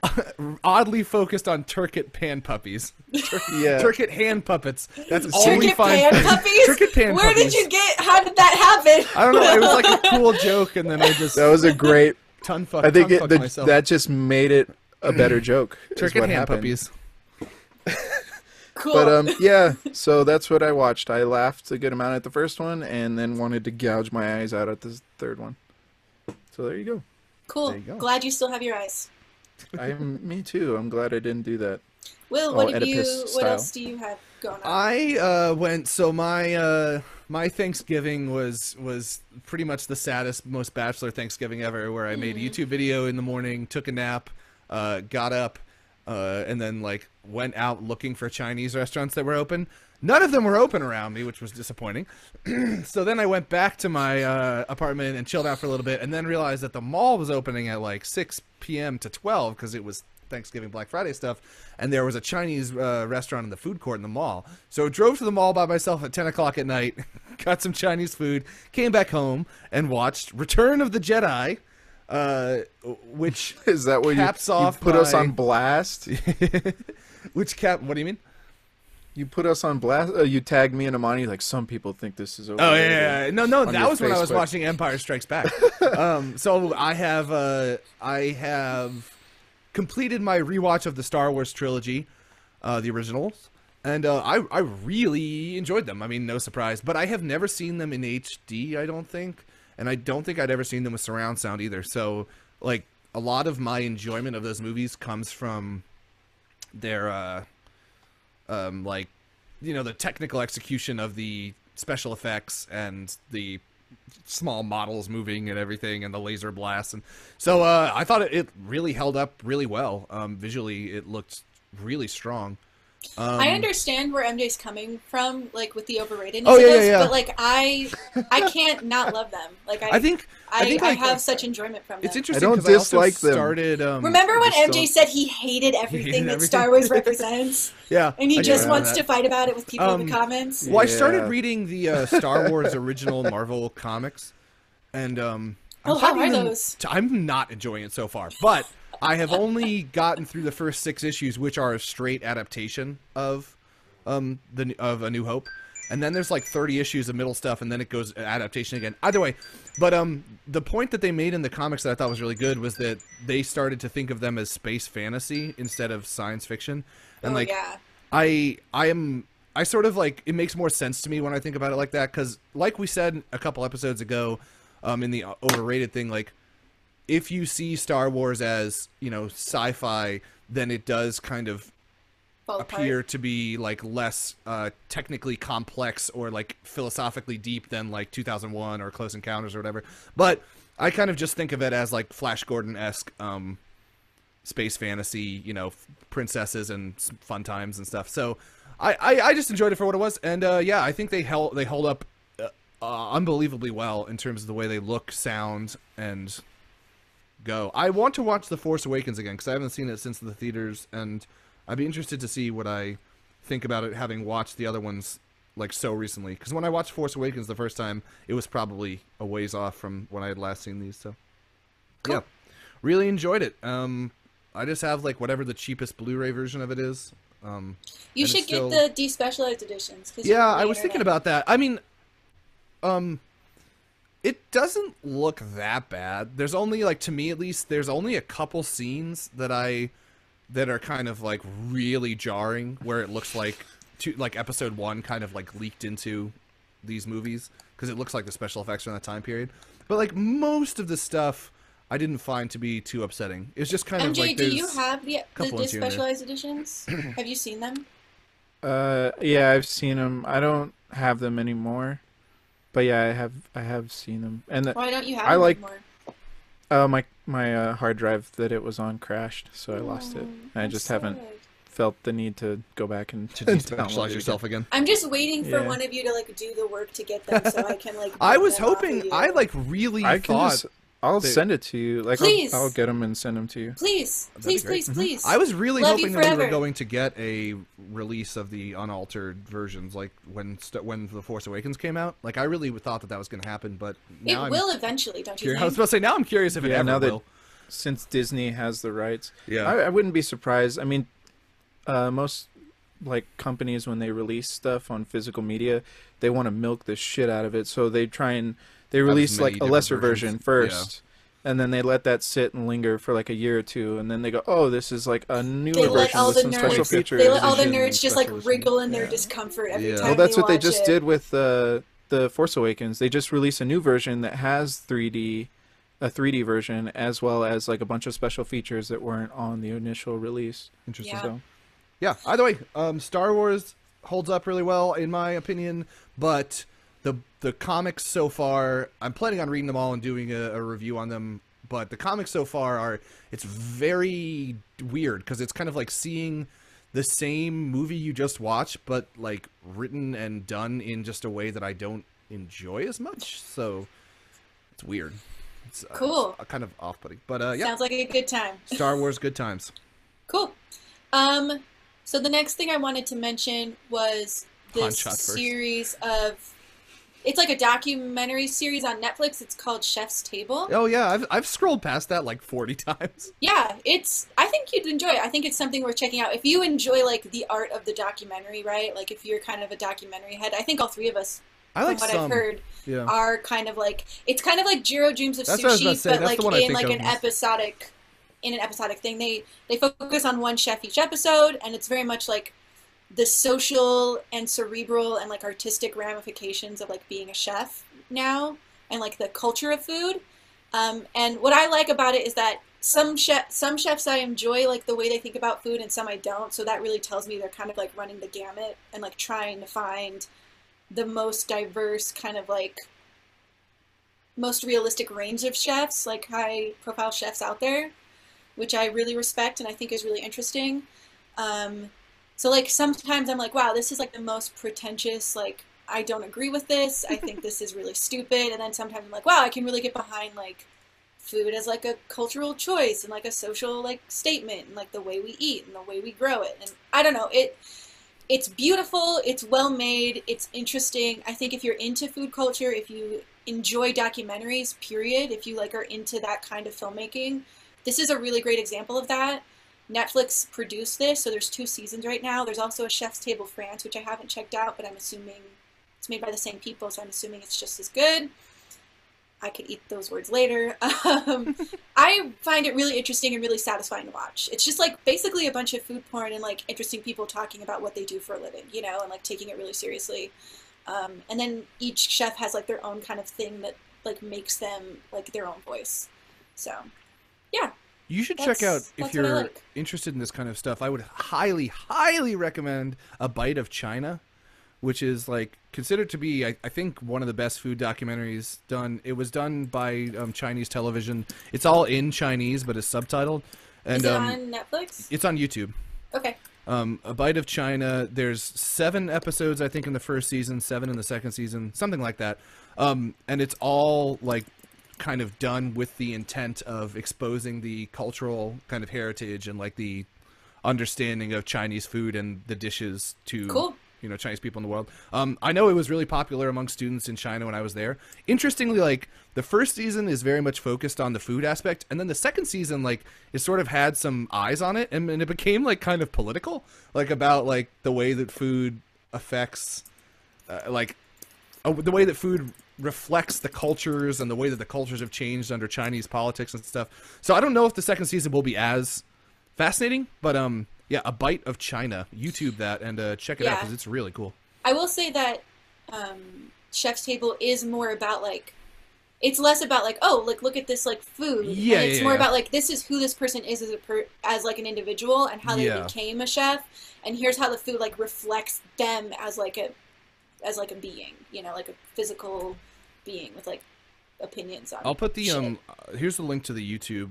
I'll put it in the I in the actually YouTube found chat. it.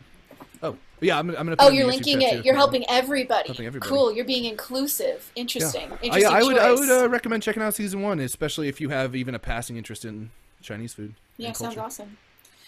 MJ, last thing. Last. Let's see. Let me pick a movie that I watched. Oh, I watched Hard Ticket to Hawaii, which, if you know Andy Sidaris, which is the director, his movies tend to be buxom women, lots of explosions. The women are actually tend to be in the Explode? lead role. No, they're like always finding reasons to be topless or in their underwear.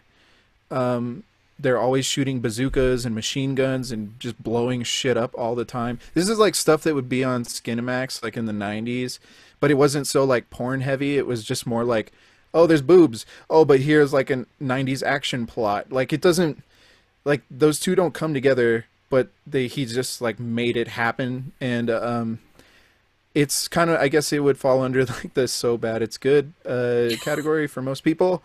Do you mean the genre? So bad it's good. Yeah.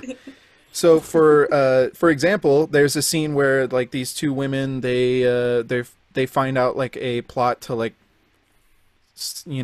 a diamond heist that goes and they stumble upon it, and they're like two DEA agents, and they find these diamonds and they're like, oh man, I can't believe like we found these diamonds. Let's figure out what it is. But first, I think he's like, what did she say? She's like, I tend to think better when I'm in a hot tub.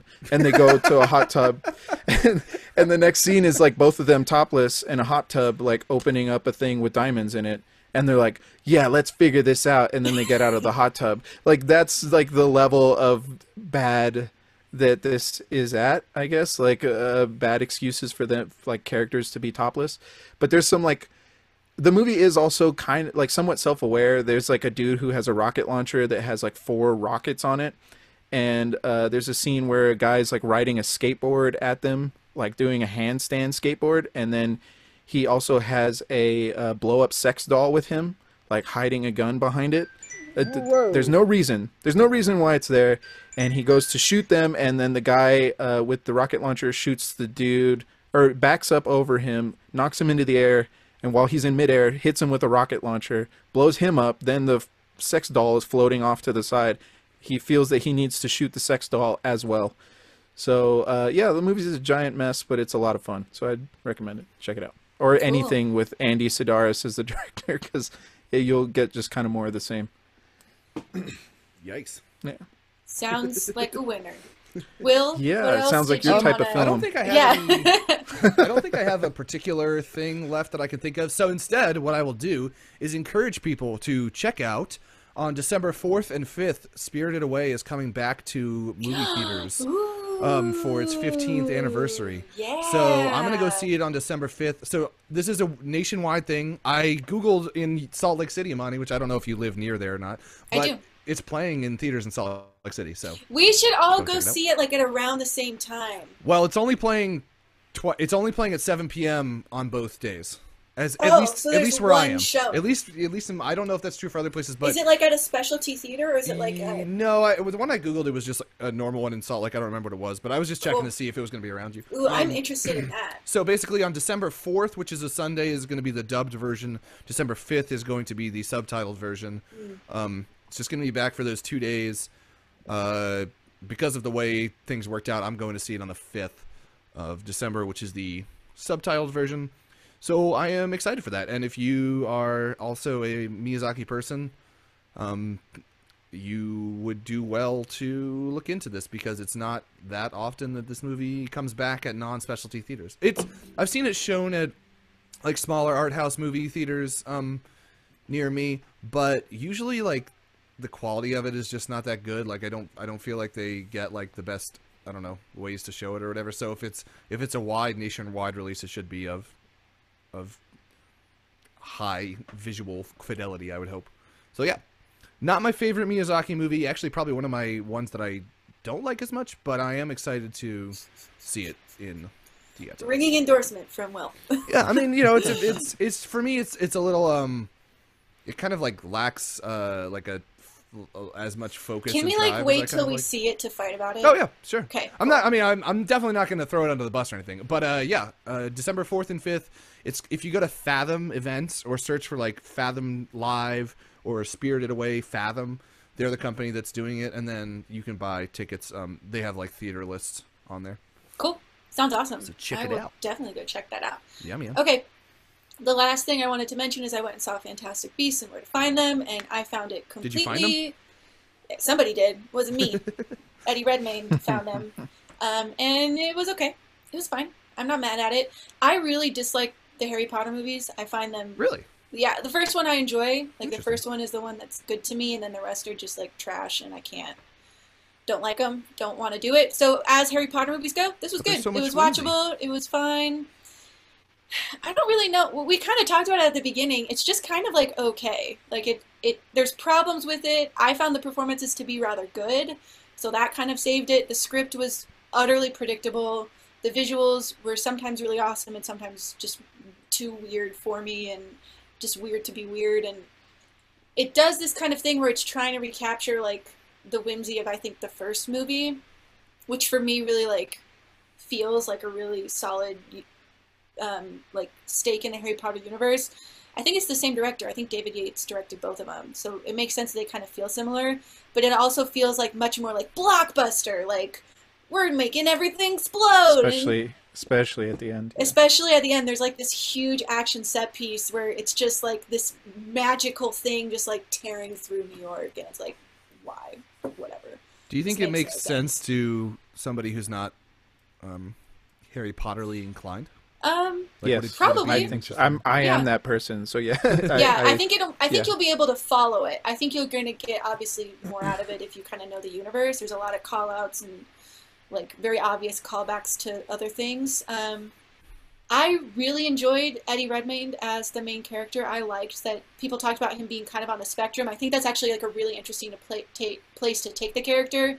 He deals with magical creatures because he can't really deal with his fellow wizards, and like his inability to kind of relate to people is like his greatest weakness. And I found all of that really interesting, and that's why I was disappointed that he seemed to be kind of like a secondary character to all of these like random plots that were going on that to me ended up being kind of not as fulfilling and not as interesting. There's some really cool creatures, there's some really cute creatures, there's some really, I liked like the tertiary characters like around Eddie Redmayne's character, like the Muggle and the two other witches who were helping him out, and then everybody else was kind of like, you're cool, you're doing a very good job as an actor, but the part written for you isn't gonna like make me excited, you know, like there's nothing you can do as an actor about it, and I feel bad for you. Like I kind of left feeling kind of bad for like Colin Farrell and the woman who played the minister, the president of magic in America. Like she was really boss, but she didn't really have much to do except like be kind of bitchy and be John kind of like Boyd this. was wasted. Yeah, there's I like, don't know who's in it. but Yeah, no. there's a scene at the end between Eddie Redmayne and the woman who plays his love interest that I was like, whoa, like you guys are really great actors, like you killed it. Why didn't we see that like all the way through? Like it was like full of emotion and like made a lot of sense for the characters and like was written with like a lot of subtext, and I enjoyed it a lot. I don't know, this film, like I'm not mad at anybody who enjoys it, but it just kind of to me is indicative of this like trend that we're seeing with the expansion of the Harry Potter universe, first in Cursed Child and now in Fantastic Beasts, where this like it belongs as a book. Like J.K. Rowling's like a novel writer, like that's where her strengths are in like storytelling, and Harry Potter as a play, like as just like a movie without all this like kind of like character history and like sort of deeper stuff going on, just is fine. It's fun, it's fine, whatever. It's kind of how I feel about it. The next one is set in Paris. Great, whatever. One Cool. of the next 2 of 5. Fine, sure. I'm not mad. I don't care if they like. I'd rather them make this than like Transformers. You know, like this is better for me.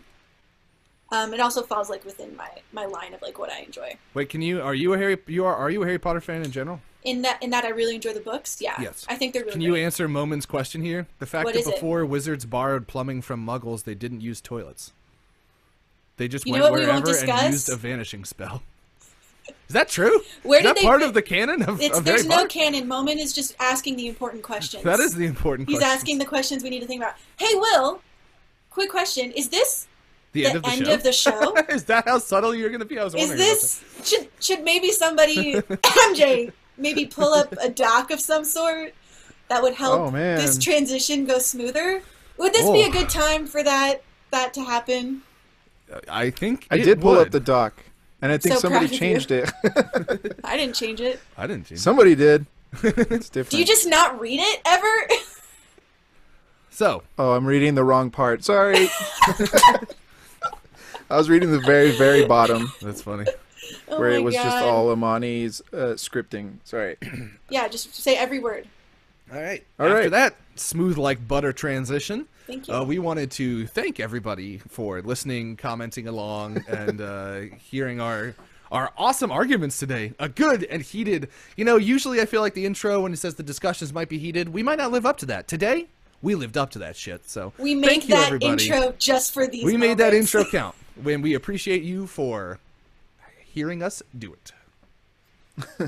Yeah, so if you want, you can find us on Facebook, on iTunes, as well as SoundCloud, or wherever you might find podcasts on whatever app that it is that you use.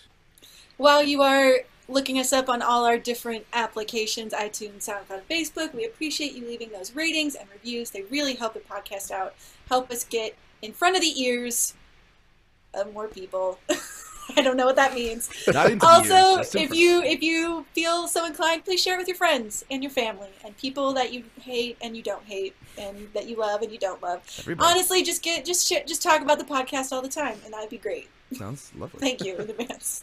Next week, I don't believe we've actually decided, but assuming that MJ has busy school times, I will probably be leading the episode, and I was thinking about doing one about the nature of consuming things, George Lucasifying things, HD remasters of things, like sort of how Special true- editions? Yeah, like how true you as a consumer want to be to what the artist originally was versus how you like viewing it.